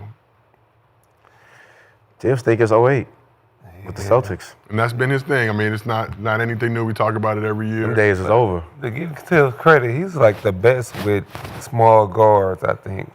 Having that key point guard, I think he's like the great at that, yeah. Because he even gave like Nate Robertson chances. He was balling on Chicago. D-Rose. That dude, yeah, of course D-Rose. After D-Rose, we thought it was over. Then they brought in, I can't think of his name. He be training out here. His dad from Houston. Shit, I think Jimmy Butler was getting off. John Lucas? No. John Lucas was balling with him. They had a team. He good with little guards, but I feel like Knicks is they cooked. too small for Indiana. Yeah, there was something. You remember, I mentioned it. I was confused, but I don't know what I would have did. It was like the last 5 minutes. I was trying to figure out why Mitchell's not in, right? Because they're doing the pick and roll. For the rebounding. Katt has to switch onto him. Yeah. Who's rebounding for you? Because, like who's down there getting that rebound if your biggest guy is here, then you're relying on OG going against Miles Turner. You know what I mean? So there was like these two kids, like, y'all need a big stop and a play. Y'all make the play, give up offensive rebound, easy basket. And it's like, why isn't Mitchell? I was trying to figure out, me personally, would I have Mitchell in, or do I still rely on Josh Hart? But do you think it's because of the free throw game? They didn't want him to get fouled to go to free throw. But I feel what you're saying, because even if he's in, he can get a tap out, you can get an extra possession. It was just like the offensive rebounding, like for him to be fouled, he has to get the offensive rebound, then they got to foul him right there for me to be affected. But defensively, he's going to protect that basket, and he's going to get the rebound. And so I was struggling with it. Remember, I didn't come up with an answer. I'm like, I can't judge Tibbs off this because I don't know what I would do. Like, Josh Hart does offensive rebound and gets big rebounds. So yeah, he does play hard. But he can shoot. If he's open, he'll make a play. So I was one of those, like, I can't even be mad that he's not in. But a rebound or two offensively by them at this moment in time kills us. Yeah. Kills all momentum. Mm-hmm. It's like, and he's not like a. It's like Indiana makes great plays at the end, right? Yeah. Nope. Let me say this again. Different. Indiana makes easy plays in the last 5 minutes. Hallie coming down, switch, easy layup, right? Fast break, boom, easy layup. They don't settle. New York struggle basketball, right? You coming down, pick and roll, grind it. But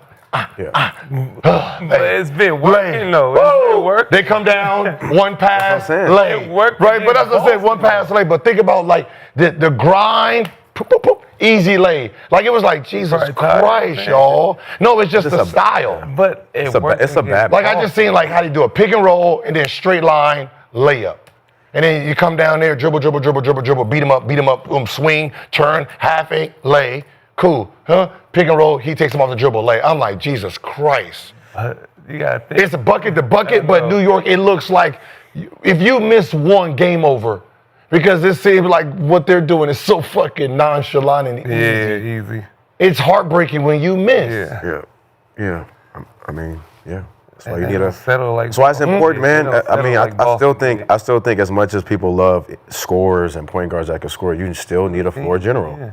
You need some type of floor general down the stretch of these games. Yeah. And that's where Hallie is like really taking over in a lot of these games, because he's that floor general. Like he can score, he can pass. It's like some of these guards, they're just one dimensional. It's just scoring. Yeah, It's just because they like- have a floor general sometimes. Like sometimes the floor general doesn't have to be necessarily point guard; it just has to be somebody. Yeah, yeah, like- that's, and New York's floor general is Hart, but the ball is not in his hands enough. Yeah, and I feel like when, say, like we could go to State with Draymond Green. I feel like Draymond Green is the floor general. Draymond, for sure. yeah. You know what I'm and that's saying? what I said. So- It's Josh Hart, but you got to remember, for Josh Hart to be exactly what he's supposed to be, got that ball. I got to get the ball to bring it to this side. Yeah. Right now, it's stuck over there.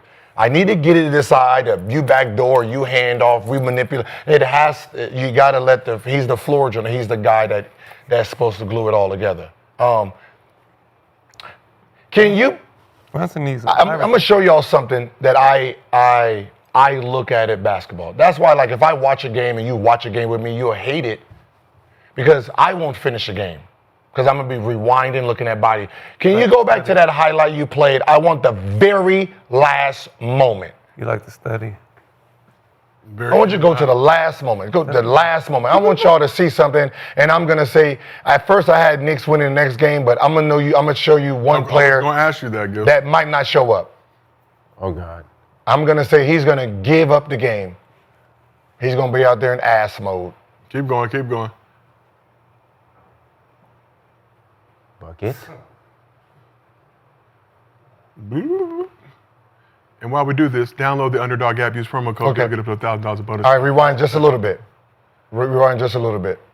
It's Towns, right? Okay, now play. Now follow Towns. Look at his body movement. Yeah. Right, look, just go play. Did suffer injury earlier in that quarter. Play. Just look at it. Look at it. Just That's a look. liquor Like store. me seeing this, I'm like, yeah. Niggas be trying to catch He's the going. light. He is going to be too hurt to play hard.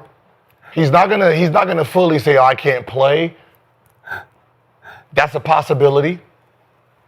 No, he playing. No, it's a possibility. Of like, oh man, my knee too swollen. That's a look at that possibility. jog. Or Look at that jog. he's playing limited, right? That shit look or like he's like, trying to catch the light. like he's like, it's Hey, just yo, one of please those. rewind that again. Hey, please That's what I'm rewind saying. that jog, please. Yo, Like, please look, rewind that again. just- That's the like hold he's- that dunk After for me. all that, Like he's hurt. Like, and I'm like, that body Yeah, language you at seen the him at the free throw line? yeah, I'm like, oh, he already has an excuse for the next game. Yeah. Yeah, please rewind that last. There you go. Oh, yeah, at the rewind it end. all the way back. No, we just need the last part. And then Towns held that for me, young fella. Jog. Damn. But he was complaining. All right, right here. No. That's the last one? Yeah, this is the last one. Yeah, just watch it. Play it. Just play it. Okay, yeah. Look at it. Just Like I'm like My God. like no. When we was watching, I'm like, you know what? Look at the step back though. But listen, why Diddy, though. he running? Man, go to the damn locker room, man. The game. What the fuck? Go to the locker room. Run your ass to the back. Run your ass to the back. Oh my God. Now let's do a poll. This is how you do polls. Hey, chat, write the poll down. Do you think Carl Anthony will score at least 20 points next game, or he's going to be mentally in Cancun? Yeah. Do that poll. Look at that jog. Katt, 20 points in game Look like 5, he trying to catch that light. or mentally in Cancun. Like, you remember, listen, it's 3-1, right? 3-1. There's going to be at least 4 niggas that's not showing up to play. Yeah, man.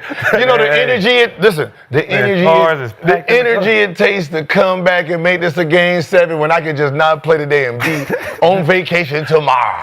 Hey, that jog. Right? Is crazy. That jog is sick. His cars is packed. All his clothes he want to wear is This packed. is why when people talk about like team shit, they don't take in this game 7. This was the game. When you only have 2 players that's like, yeah, I think we can win this series. There's 3 players that's like, man, if you don't shut the no, there's 3 players that's like, you know what? We'll see how we play. You got 1 player that's like, man, if you don't shut the fuck up, man, damn. This shit is over. You heard what the motherfucker You know what I mean? This shit is over. Then you got someone like, man, I ain't doing shit today, man. I'm good. I'm cool. I ain't. That you got to remember, you got to play all of them. You got to play all of them. It depends on how and then the if you first start 10 off, minutes. if you Yeah. start off 0 and 10, the 3, we good. They on the Yeah. other side. Yeah. And then now it's 5 against 2. If you balling and y'all winning, those 3 are on your side. Yep.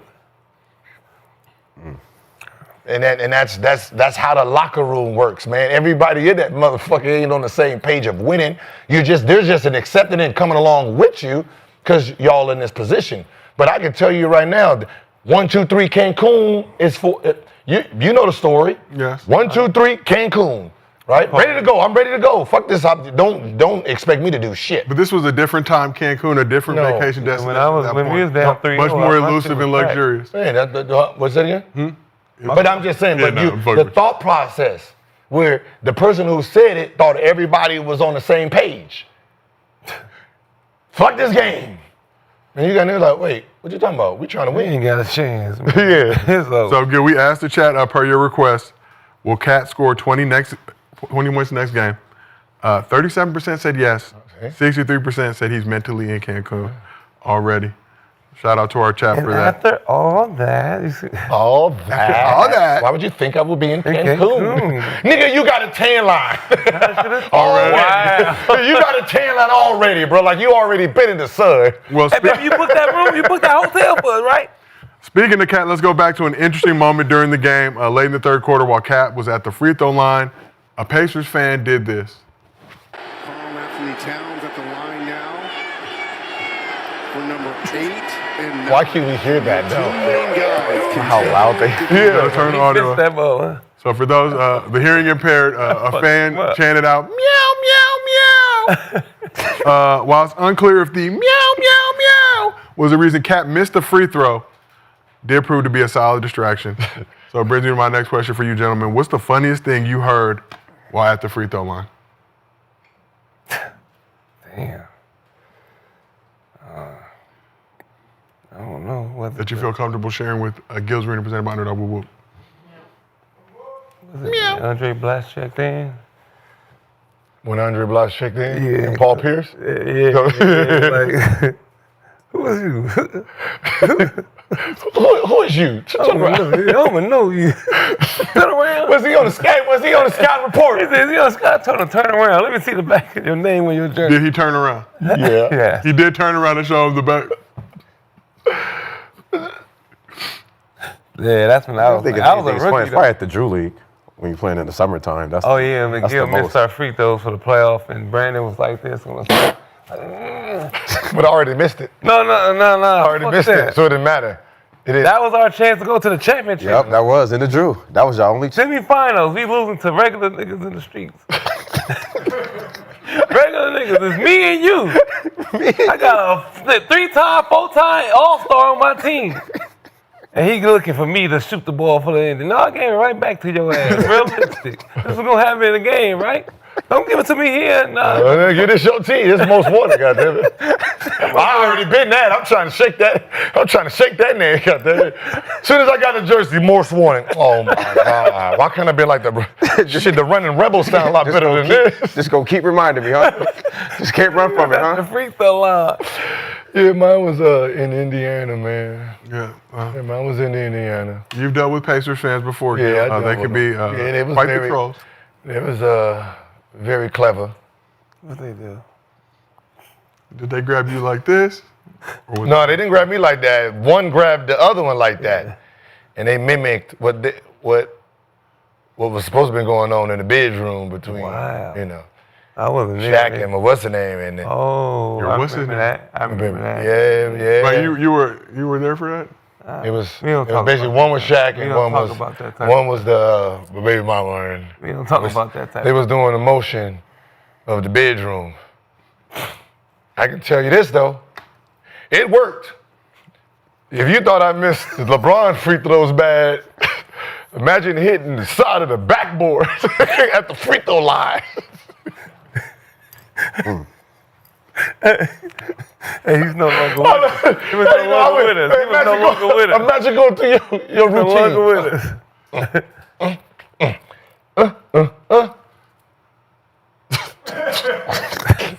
Damn. That's not Sam. It probably did sound like this. Hey, fuck this game. Hey, it's like I threw the bitch like this. Boom! I was like, boom! Just boom. Violation. Didn't hit shit. Oh shit. I ain't gonna lie. I didn't want to shoot the second one. Yeah, young. You know what? Hey, ref. Nigga, just keep his hand down. He's gonna put his foot over the line. Just Just keep that free. Y'all can just keep that free throw. Let's just go on back down. Let me play a little defense real quick. I wasn't expecting that. He's gonna sit there and get the 10-second call on purpose. Just keep doing this. Hey, if you got a 10 seconds, just by keeping He just have to on the second one. Just keep doing it. Just looking at the person. I hit all glass, boy, on the free throw line. Yeah. Well, speaking of trolling, 50 Cent has gained a reputation for being one of the biggest trolls in the game. 50 was sitting courtside at Game 4. Posted this pic on his IG. You see Tyrese Haliburton in the background with another bespectacled Caucasian man to the other side of him. Be a trainer, right? He had a free Diddy shirt on with the following caption: "Bro, this game is crazy." He also tagged Branson Cognac, his beverage. Free Diddy. But that's not the shirt. That was not Diddy. It was because he had a different shirt on later in the game. I don't. No. Oh, he changed shirts? He posted this to his Instagram. So I don't know if he wore that. I don't know. This is But funny. okay, now this is why personalities matter. Yeah. He wears this shirt on national TV. Not one woman will be mad at him because they know he's trolling. So they understand what he's doing. Okay. He don't want Diddy. He's just trolling and shit because he knows Diddy's paying $20. Now, if any other celebrity put that on, It's over. it's over for him. I feel like if the shirt was photoshopped, he was wearing a different shirt during the No, game. but He even did if post he that on his did- Instagram. And because they really have like. No, but it wasn't. If he did, everyone knows he don't fuck with 50 Cent to really be right. They know he is mocking the idea of Diddy paying the $200 or $20 to people to wear the shirt, right? And we, you know what I mean. So we know the context of if he did wear it, he's trolling them, Right. and nobody will say nothing. But if it was a regular celebrity with on, you're canceled. But he's built that. He's built the trust of his fan base to know, we know when you're trolling, we know when you're serious. And for the most part, 98% of the shit you do is trolling, and we like it, no matter if it's not even in the great taste. We be like, 50's 50. He never changes. And if it's funny, it's funny. It's funny, it's Those funny. are the rules. So let's move over to the Western Conference Finals. Timberwolves season on life support as they face a 3-1 deficit heading into Game 5 tonight in Oklahoma City. In NBA playoff history, 90% of teams to go up 3-1 have gone on to win the series. 93? That's cap. 96. Oh, I thought you said 90. That's 96, yeah. 96. That's why it's important to listen. Study. Listen to your host. That's The your face of focus, hosting, bro. no tattoos visible. Like, I understand it now. You understand it now? Yours is I studied. Although the 73-win Warriors did come back on the Thunder in the 2016 Western Conference Finals. So the Wolves will attempt to stave off elimination on the road in OKC tonight. What needs to change for the Wolves in Game 5 to keep their season alive? It's over. 2025, 2026 season. So it's just a new season. That's what needs to change. The calendar. Yeah, the calendar needs to change all the way into October to have a chance to win and make it. Damn. Yeah, I think OKC closes out tonight. Yeah, they whooping their ass. Yeah. I think Ant-Man Okay. comes out though. He does this thing. He's gonna shoot a lot since he had took a lot of blame from the last game. But I mean it's OKC's. They're younger, man. They play more together. And I think SGA. He's gonna definitely close them out tonight at home. So we saw the Wolves, opposite side of this first round against the Lakers. That series goes from potentially being 2-2, close game, obviously Minnesota Game 4. That's And what I now don't come like. back to LA down 3-1. I don't like. Same situation, but good, like you just pointed out. Players, part of that team is mentally checked out already. Ain't no way we winning 3 games. We could all sit here and pretend and film and rah-rah and all that good shit. Man, when you're in that locker room, man, you can feel the man. You can feel it. Yeah, you know what I mean? Yeah, pause. But the fucked up part is the star player can't ever say it because you can't throw your teammates under the bus. Right? You got to say some political shit for the fans and for the media. Hope. You know what I mean? It's over. You know, that's where, hey, you know, if we trying to win, the Giannis. If anybody could do it, it's us. And, you know what I mean? Where Giannis, where, you know, the coaches got to be better, the players got to be better, the janitors got to be better. You got to try to make it. But he only talking to a few people. But You niggas got to be better. He was not talking to the his equipment energy. manager. No, he was not talking to the. That But that's what I said. The star player. But if your star player checked out, yeah, it's good. It's good riddance. Do you feel like Ant-Man checked out? Nah. I mean, Ant-Man's gonna do his thing tonight. He's gonna. He gonna try. He gonna try to go out with a bang, and you know. But I think what he gonna do is gonna take everybody else out the game. Like they're not gonna be able to match his energy, like how hard he's going. And if you're OKC, so that's gonna be. I feel like his energy ain't been the same from the start, though. If you're OKC, They trapping the fuck out of him. I feel like he don't got the same energy as he has, like, even talking about LeBron and them before the game, I want to kill him and shit. Like, I never see him do that to somebody in his age group. I mean, he was doing the Bron push in the first round. All that energy. And as a Bron fan, I was very disappointed. Like, damn, you elder love abuse. going at, like, the KDs. Not the same when you're doing it to Lou Dort and he not moving because he built like a pit bull dog. Yeah, you supposed to, I want that energy. Because they his age too. That's what I'm saying. you know what it is? Like, I get up for my older guy, like, I couldn't wait to play against him. Or What is the worst? I know we all know the answer because we've heard people say it plenty of times. What is the worst thing a defense can do to you in summer runs that will irritate the fuck out of you that you don't want to play? Oh, trap you. Yeah, just double team you all game. Oh, we double teaming? Yeah, I think that's what Devin Booker was doing the Right? time in Are we double teaming him, man? Oh man, I'm good, man. Think about what happened the first two games. I like shooting. Because they were trapping him and doubling him, and it's like, dang, y'all not even. shoot that one. Y'all, so y'all just gonna so I'm just gonna. Y'all wasn't DiVincenzo to be the star, huh? Y'all just want. That's what we doing here. Like, you want me to pass an Oz Reed, and you want them to have 20 and shit. All right. Yep. Right. We playing y'all man to man. You know, we ain't doubling y'all, and that becomes the ego. That's why the ego is not. Let's get out of this series. The ego is when you hit me with the double team to take me out of the series. Oh, we ain't playing basketball, dog. It is you know what I mean? We would normally say something, though. But here you can't say that. All these bitch ass niggas doubling because they scared of me. I want him to say that. Like, nah, that's the game plan. Nah, it makes you look selfish. But makes you look selfish. Oh, they want me to pass the ball. Yeah, we want. Yes, yes, please. These whole ass niggas want me to pass. Fuck all that. That's why he said shit. I'm just trying to play the right way. Trying to play the right way. Trying to play the right way, man. And then if you win, seriously, for real. Seriously, shoot 30 times. If you win, and like let's say he won, I already know if he won and he played like that. Yeah, this is a great team win. When you hear this is a great team win, I know how mad he was. You know when how he mad jumped. that You see nigga how really high he is? jumped, Yeah. and threw that bitch. That team stuff only. I said he Players was so like that care about team stuff is when they're the main guy. Like if it's a team, like nobody in Indiana's gonna be tripping if if Siakam gets Finals MVP or anything. It's a team thing. But if say Julius or somebody else, Dante get Finals MVP over there in Minnesota, it's gonna be kind of like if Dante got and then bruh, this was we did this as a team. it's gonna be hated his face like this great. Yeah, the shade gonna be all right there. You gonna see it in real time. And this is how you do me. Hey, listen. All right, this is the nigga. DiVincenzo is the Western Conference Final MVP. Straight man, bam, and Julius. It's gonna be like this. Nigga like. Like how Russ was when KD got the MVP.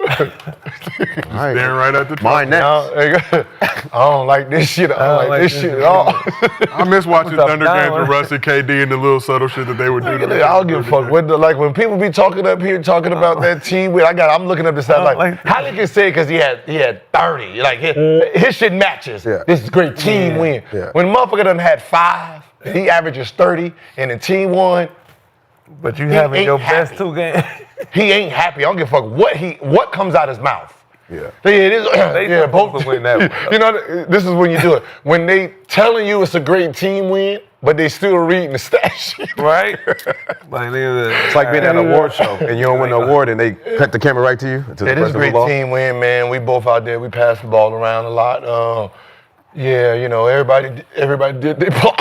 Everybody did their part, and we just gotta build on this. They gonna be, man, listen, they gonna have that first meeting with him in the summer. Man, get his ass off the Hey, man, that beat. They supposed to win that one. You know how many times I had to say that They're shit, supposed to man? win that one. Yeah, you know, this is a great team win, man. You know, Your bench ain't gonna play no better. everybody came out, did their part, and you know, everyone had to step up and do what they That's some need. selfish shit, man. You can hear the You selfish hear shit it, in his dog. voice. What? You hear it? That shit be funny as shit. Knowing because you know I've been around the NBA, so you watching interviews and looking at the stats and here to realize every time the star player didn't play well, And but the the team guy- won, what? and you hear them say, "Yeah, this was a great team You win." gotta start doing stuff like That this. shit, Like, yeah. And then you start hearing that, and then the coach come in there, "Hey, this was a great effort. You know, a whole team, and we should start doing shit like this. Start playing over there." wow, your head like, wow. When we play like this together more, we will be winning. This nigga We gotta talking keep shit. sharing the ball. Hey, and then the fucked up part, the number 2 option is the one who actually playing Yeah, well. yeah. So he ought to, we need to play more like this.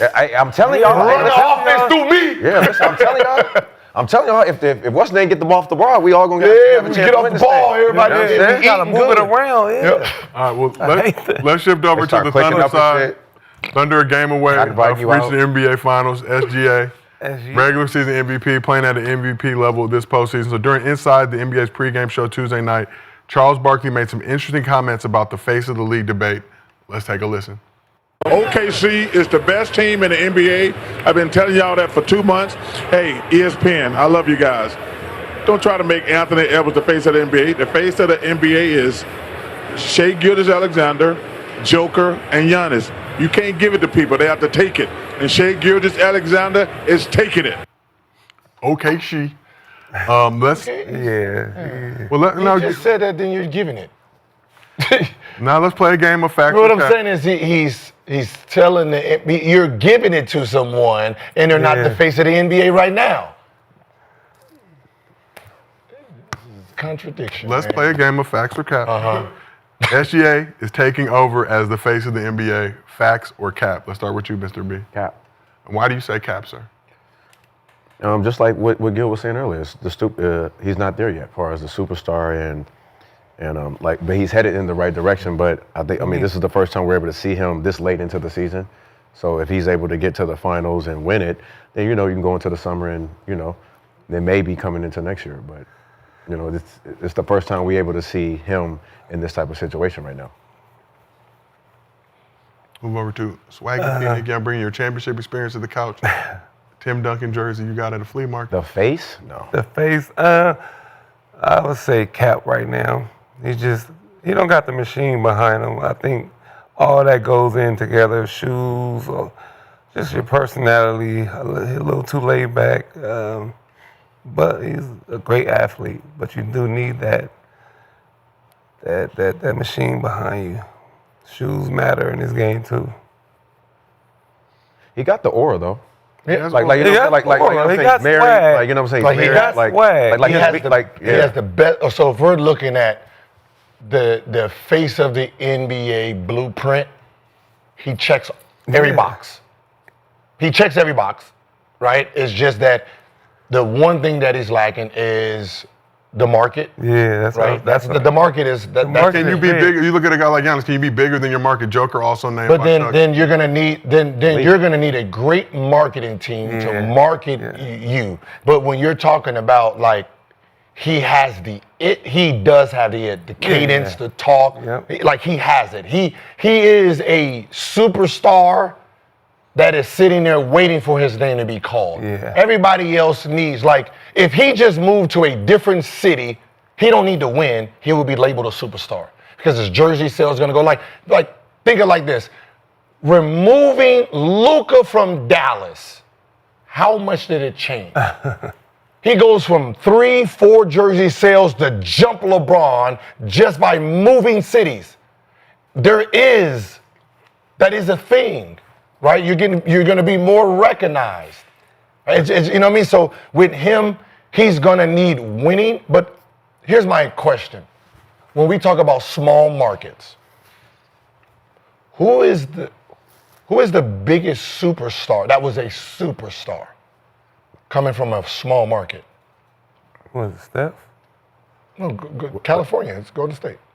But Wait, still, California. Wait. You said who was a big superstar? Yeah, in the small market? California and New York are the number one markets. Yeah, then from there, it goes Dallas. Chicago. It goes Dallas, Chicago, Boston. Yeah. So basically, LeBron James, but that was high school built too. But LeBron, It's the Coming in boys, Cleveland. though. They still stuck on. No, still stuck on BD dunking on what you call it. market is city, not your. It's your city first. It's how much your city economics is. It's economics. So- LaMelo Ball. Denver. Yep. Carmelo Giannis? in Denver. Carmelo. Giannis. Okay, so Carmelo, Giannis. I feel like all the mega stars had Nike behind them though. Facts. No, T-Mac. But still, he's not a mega star. He's a mega star. But he had Yao, so he had the country. So he was. But when you're talking about, So he was a mega star in China. no, he was no.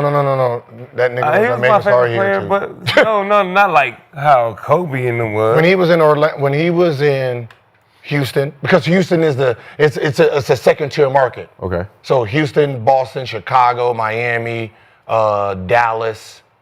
I can read the top 10 for you if you like it. In a small market. So New York, obviously, so Knicks, Nets is number one. Yeah, LA with Lakers, Clippers Yeah, 2, Clippers, Chicago 3, Philly 4, Dallas 5, Philly. Toronto 6, Golden State 7, Atlanta 8, Houston 9, Yeah. Washington Wizards 10, Boston 11. So that's second tier.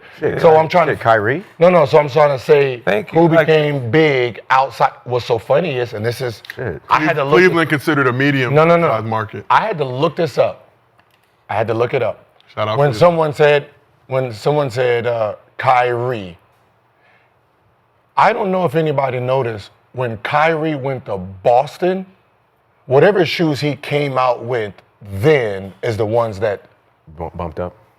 I don't. Is It was the, after that like shot. I think it was, huh? It was after that shot in the. No, but what I'm saying is when he put the Boston jersey on, his shoe, because that's when he came on like the SpongeBob, right? It was that. That was when he was there, right? Yeah, I think so. Like where did the confettis come in at? No, I think they had their shoe together.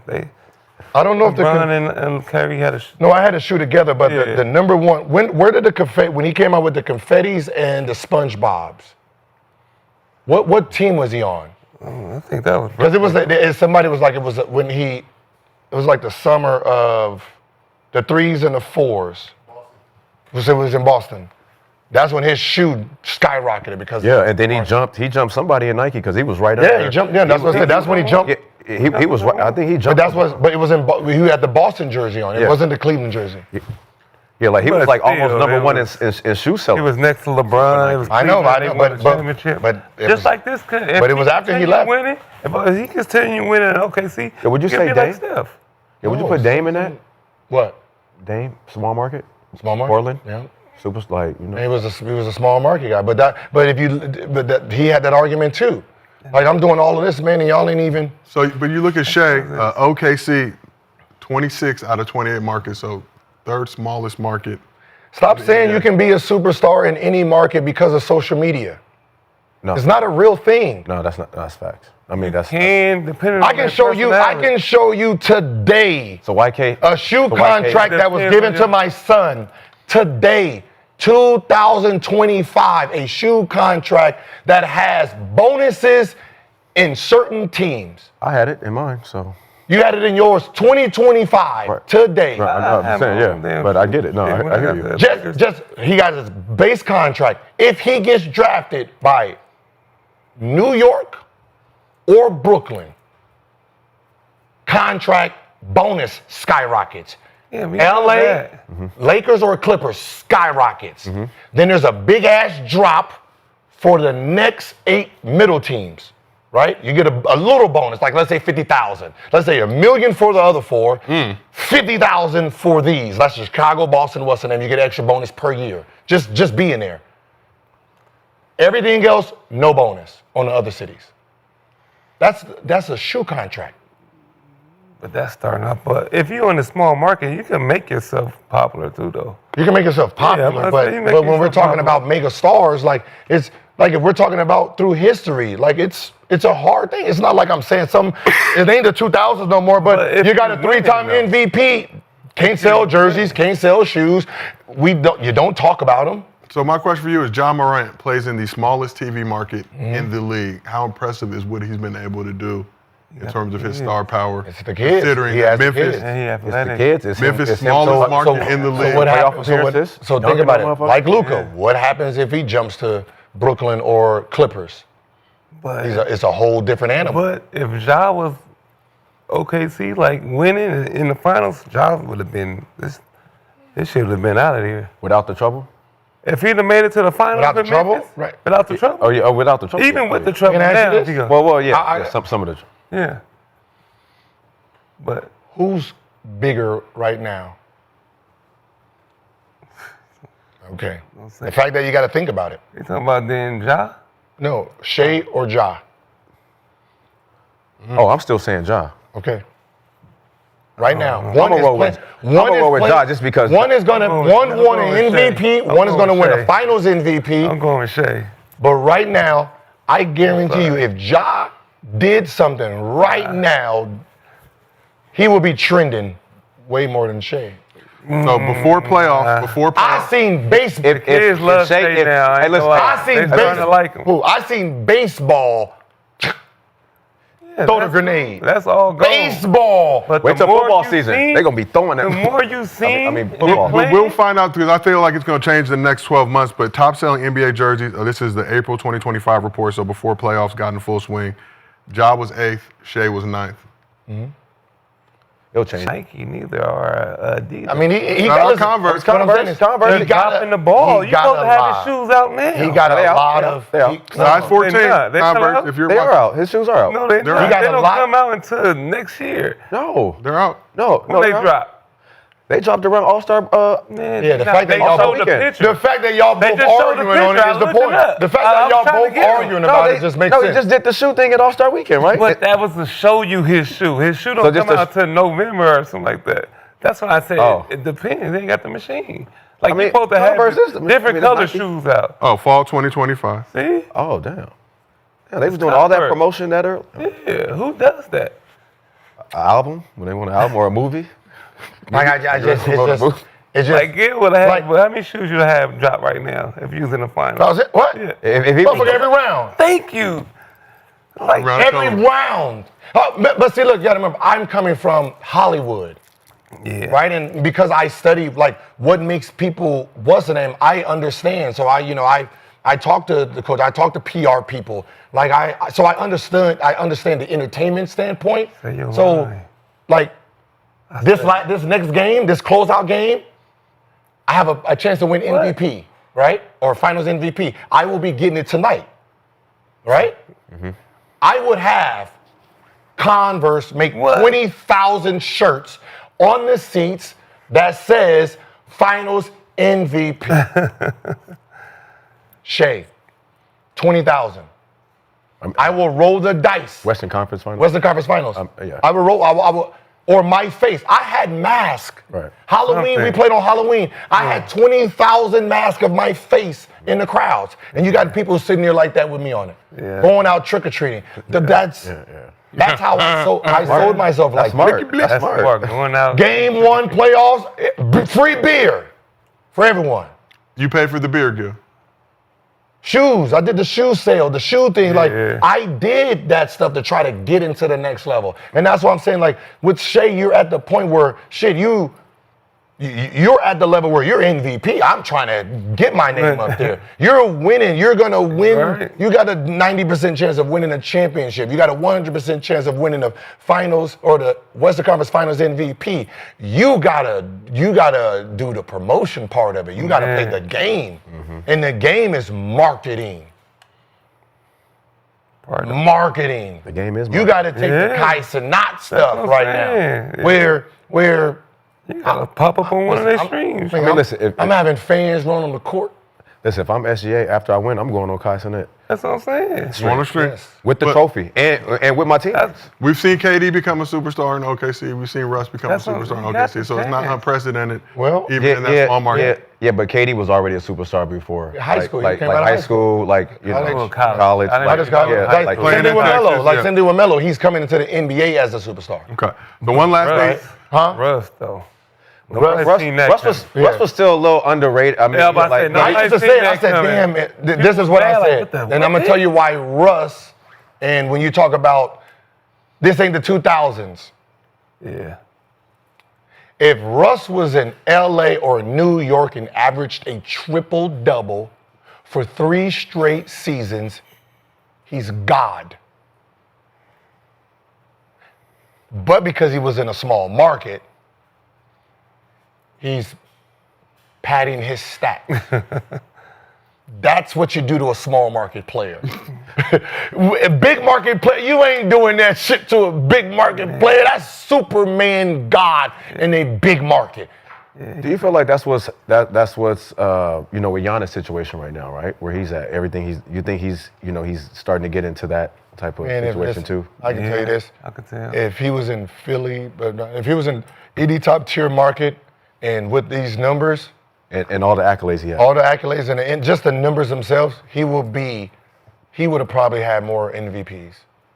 Because when you're in a small market, you have to do so much. That's like when you think about Jokic, look how much Jokic has to do to be there. Look what Shea had to do to be there, right? Look what Giannis is 33 and 12, and we like, yeah, whatever, right? You know what I mean? Like they have to do so much more because of the market size. Like even with Charles Barkley has to go out his way every single time to talk about the small market.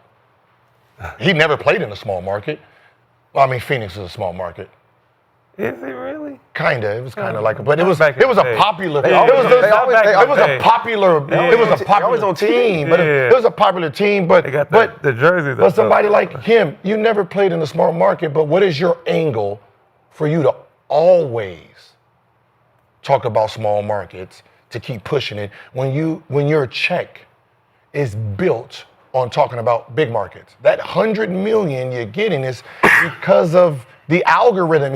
You have to talk about the Lakers. You have to talk about Golden State. You have to talk about these teams.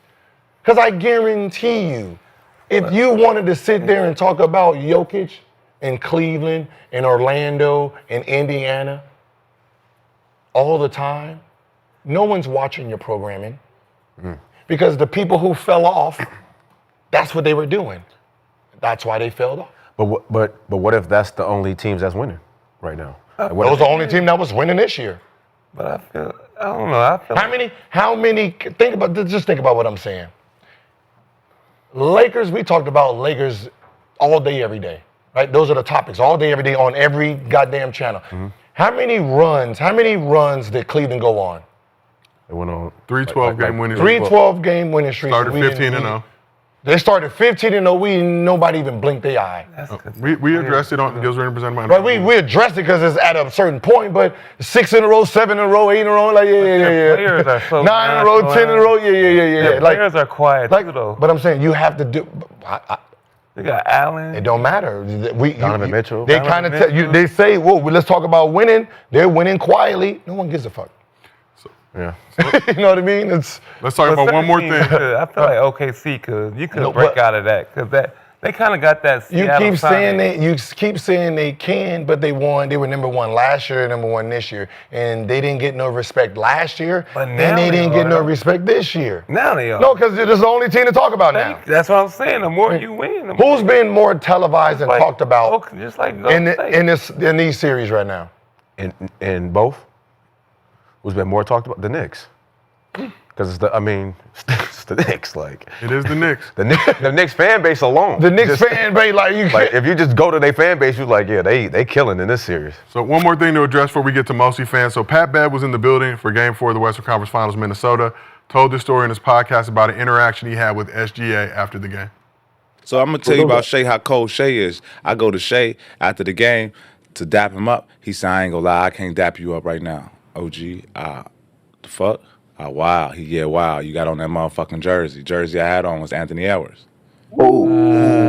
That's the mindset you have to have. He's not even going to be seen dapping you up in the jersey. Yeah, like, don't even come near me with that jersey on. Type shit. I respect it. I like it. That's how you have to be. I knew where it's coming from. It's coming from a good place. It's coming from an organic place. And he locked in. That's what I took from that. Like, oh, yeah, he locked the fuck in right now. I love it. Nigga had No oil doubt. on his hands. It's hard. Nobody want to touch mechanic hands. They so rough. You want to get your hands dirty. Like, probably just change somebody oil. Was like, what's up, my man? Grease stains on your clothes. You know, you probably got a new watch. Everybody got new watches. You don't want grease on it. Unnecessary. And you see somebody looking like that, just show up. You know? Do you respect SJ for not dapping up Pat Bev because he was wearing that Ant-Man jersey? Mechanic jokes aside. No, like it's literally so Pat Bev is telling a different story that that was presented in a sense of how he was talking on the mic when he was talking about 40 points and all that, right? And he's so locked in, he don't even want to associate with this team like that. Like even I respect you, OG, but you got the jersey on right now, and I'm not really fucking with that because I'm sitting here. This is an enemy right now. When the series over with, yeah, cool. But right now, this is an enemy. So anything that has to deal with that, I'm cool on. But you know, you listen to him talk to his teammates, you think, oh, this nigga don't care about no basketball. That's hard. And I was like, I don't know, respect that. y'all reading it wrong, right? He has the mic on, he's entertaining anyway. You know, he's just part of the whatever. But these dudes is bouncing back. Like, I care about the bounce back. You have 7 today. What do you do next game? Right? That's all this is always about, man. It's about the bounce back. What is your bounce back like? And you're going to have a bad game. You're going to have an amazing game. You're going to have a subpar game. It's always the bounce back, right? As many games as you have the zeros, right? If I play a 48-minute game and I got 0, like I'm 0 for 15, that might happen 2 times in my career. All right. 2 times on the other side is a perfect game. Those are rarities, right? It's always the, you know what I mean? It's the bounce back. It's staying close to the middle, but that's the mindset of, you know. I like that. Though. Yeah. I like that mindset. No, he's definitely locked in. I mean, shit, even when he threw that, remember we was talking about why he threw that ball in the last play, and then the fan caught it? Yeah. You know they had a clip of him like talking to the fan like, yo, you smart. Yeah. Like he's so so he's all locked in. I mean, Still lost. I mean, you know, Pat Bev been wearing everybody's jersey, so. He's me. And on that note, let's move to MostlyFans. Yeah, he'll wear an SGA jersey next. Presented by the good people at Underdog. Download the Underdog app. Use promo code GIL. Get $1,000 bonus cash plus a special pick'em. So we have one question from a longtime fan of the show, Underdog user Zadarian. Said 1.3 seconds on the clock, down by 2, no timeouts. What NBA player, not named Jordan or Kobe, do you trust the most to get a bucket? 1.3 seconds on the clock, down by 2, no timeouts. What player, not named Jordan or Kobe, do you trust the most to get a bucket? In this era? All right, I think any era. In here? I'm gonna go Kevin Durant. KD, you think will get you that bucket? Yeah. And even if it's foot on the line, we're still going to 7 overtime. foot. I'm gonna go myself. Swaggy, you have elected yourself to go get the bucket with 1.3 I had a seconds couple left. game winner. Thank you.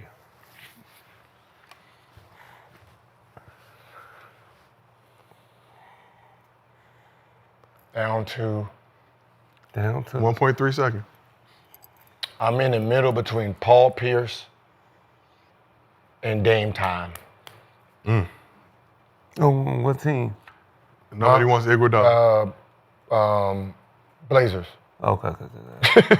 Blazers Dame, bro. For sure. That Dame, yeah. That's Dame Time. What? But, Yeah, that's fuck around for you. I might go Tyrese Haliburton. So between them two, I'm gonna go with myself. So between those two, you will go with Gilbert Arenas? No, I'm gonna go with. You hit a lot. I don't know. No, I think. Yeah, no. I was him. Fuck Brunson. I'm gonna go with Clutch. I'm gonna go with the Clutch guy. Listen, God. I wanted to say Brunson from the beginning, but I'm off New York. But this could be any player in history. Tyrese? You think he had more clutch moments in the playoffs than Tyrese this playoffs? He was. Think This Think playoffs. about this playoffs. Clutch. Whoa.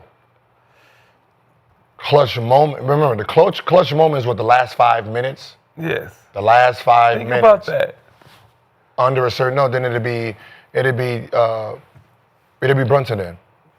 Because Brunson's the only person that shoots the last 5 minutes of the game. Like literally every bucket. Think about it. No, I don't care about the shot in this. Those are No, rarity. before that, even with Cleveland, man, he dribbled out and shot the ball. Cool. That's one. Those are two shots. Man, I think he had What's the more names? moments. All of Brunson's buckets. It's in that same. It's in the last 5 minutes. Man. Like think about what I'm saying. Like if they score 10 points, even if they don't win a game and you hit a game winner, I got 10 points to your 3. Like you're winning the game, but that's what I'm saying. I'm going by how they describe what clutch means. Remember, he's the only one that shoots on his team. So he's gaining all clutch points if the game is close. He's taking every shot. Versus Hallie's doing this and then he takes the game winner. You know what I mean? So, when you're talking about game winners, you're going to say, okay, Holly's hit the most game winners in those moments. But when you're talking about like the last 5 minutes within a certain amount, then it's Brunson because all of his points is coming in that time frame. All his big buckets, everything that. Look what he did though, Tyrese. What he did to Milwaukee. He had clutch moments then. Made his daddy come out. Yeah. Then he went to Cleveland and had clutch moments then. Yeah. He just did some shit I ain't never seen. But you remember every series. Then the choke. Come on, man. Listen to what but you got to listen to what I'm know. saying. I'm saying the category is the last 5 minutes of a game, right? So how many points he scores in the last 5 minutes is all accumulated as clutch. Does everything have to be points? Can it just be making plays? Or? I know it says points. That's all it is. I'm going off of this, how they categorize it. But off of optics, then it's Holly off of optics. Okay. But if someone did the totals of last 5 minutes and go by the clutch total, is probably going to be Hallie or SG. No, they haven't had many close games. So you got to remember all the comebacks. You got to think about all his comebacks from 20 points. At some point in the last 5 minutes, when that game got close, he's hitting all the points. So he gets all of that. It's not like Josh Hart is getting points. It's like they're not getting points. He's getting all those. Bridges started a comeback against Boston. Towns did against Detroit. And this was throughout the course of history, but I appreciate your gentleman's selection. Good place for us to I'm wrap a calculate it. I'm gonna go through it and go and see, and I'll type it in to see what. You gotta say I studied. Come on, say I studied it. I'm gonna study. Do your line. Goddamn, don't be afraid of you. But I mean, just how about this? The moment for people to remember. Hey, this is a thing too. That for young hoopers out there and fans out there. Preach. Sometimes memories of a moment have to be captured for you to be remembered and for you to be liked. So if I say, hey, Allen Iverson, can you tell me about, give me a play that Allen Iverson did? Most people can say, boom, the crossover, second, the step over, right? Because I thought about it when someone says, Jason Tatum don't have a play that you can remember. Duncan on Brown. Like that moment. That moment. Yeah. No, you remember because it's LeBron James. Everybody remember. I remember that. Everybody remember that. Mm-hmm. That was Rickey. Right? And that was game 7. Yeah, I remember that. Hallie's done created.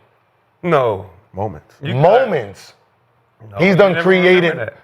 What? You didn't even remember none of the moments? No, I said, no, you're saying, I'm thinking total, like who has the most. I didn't know moment. That's what I'm saying. That's what I said. If you're thinking about the moments, Hallie's created moments to be remembered.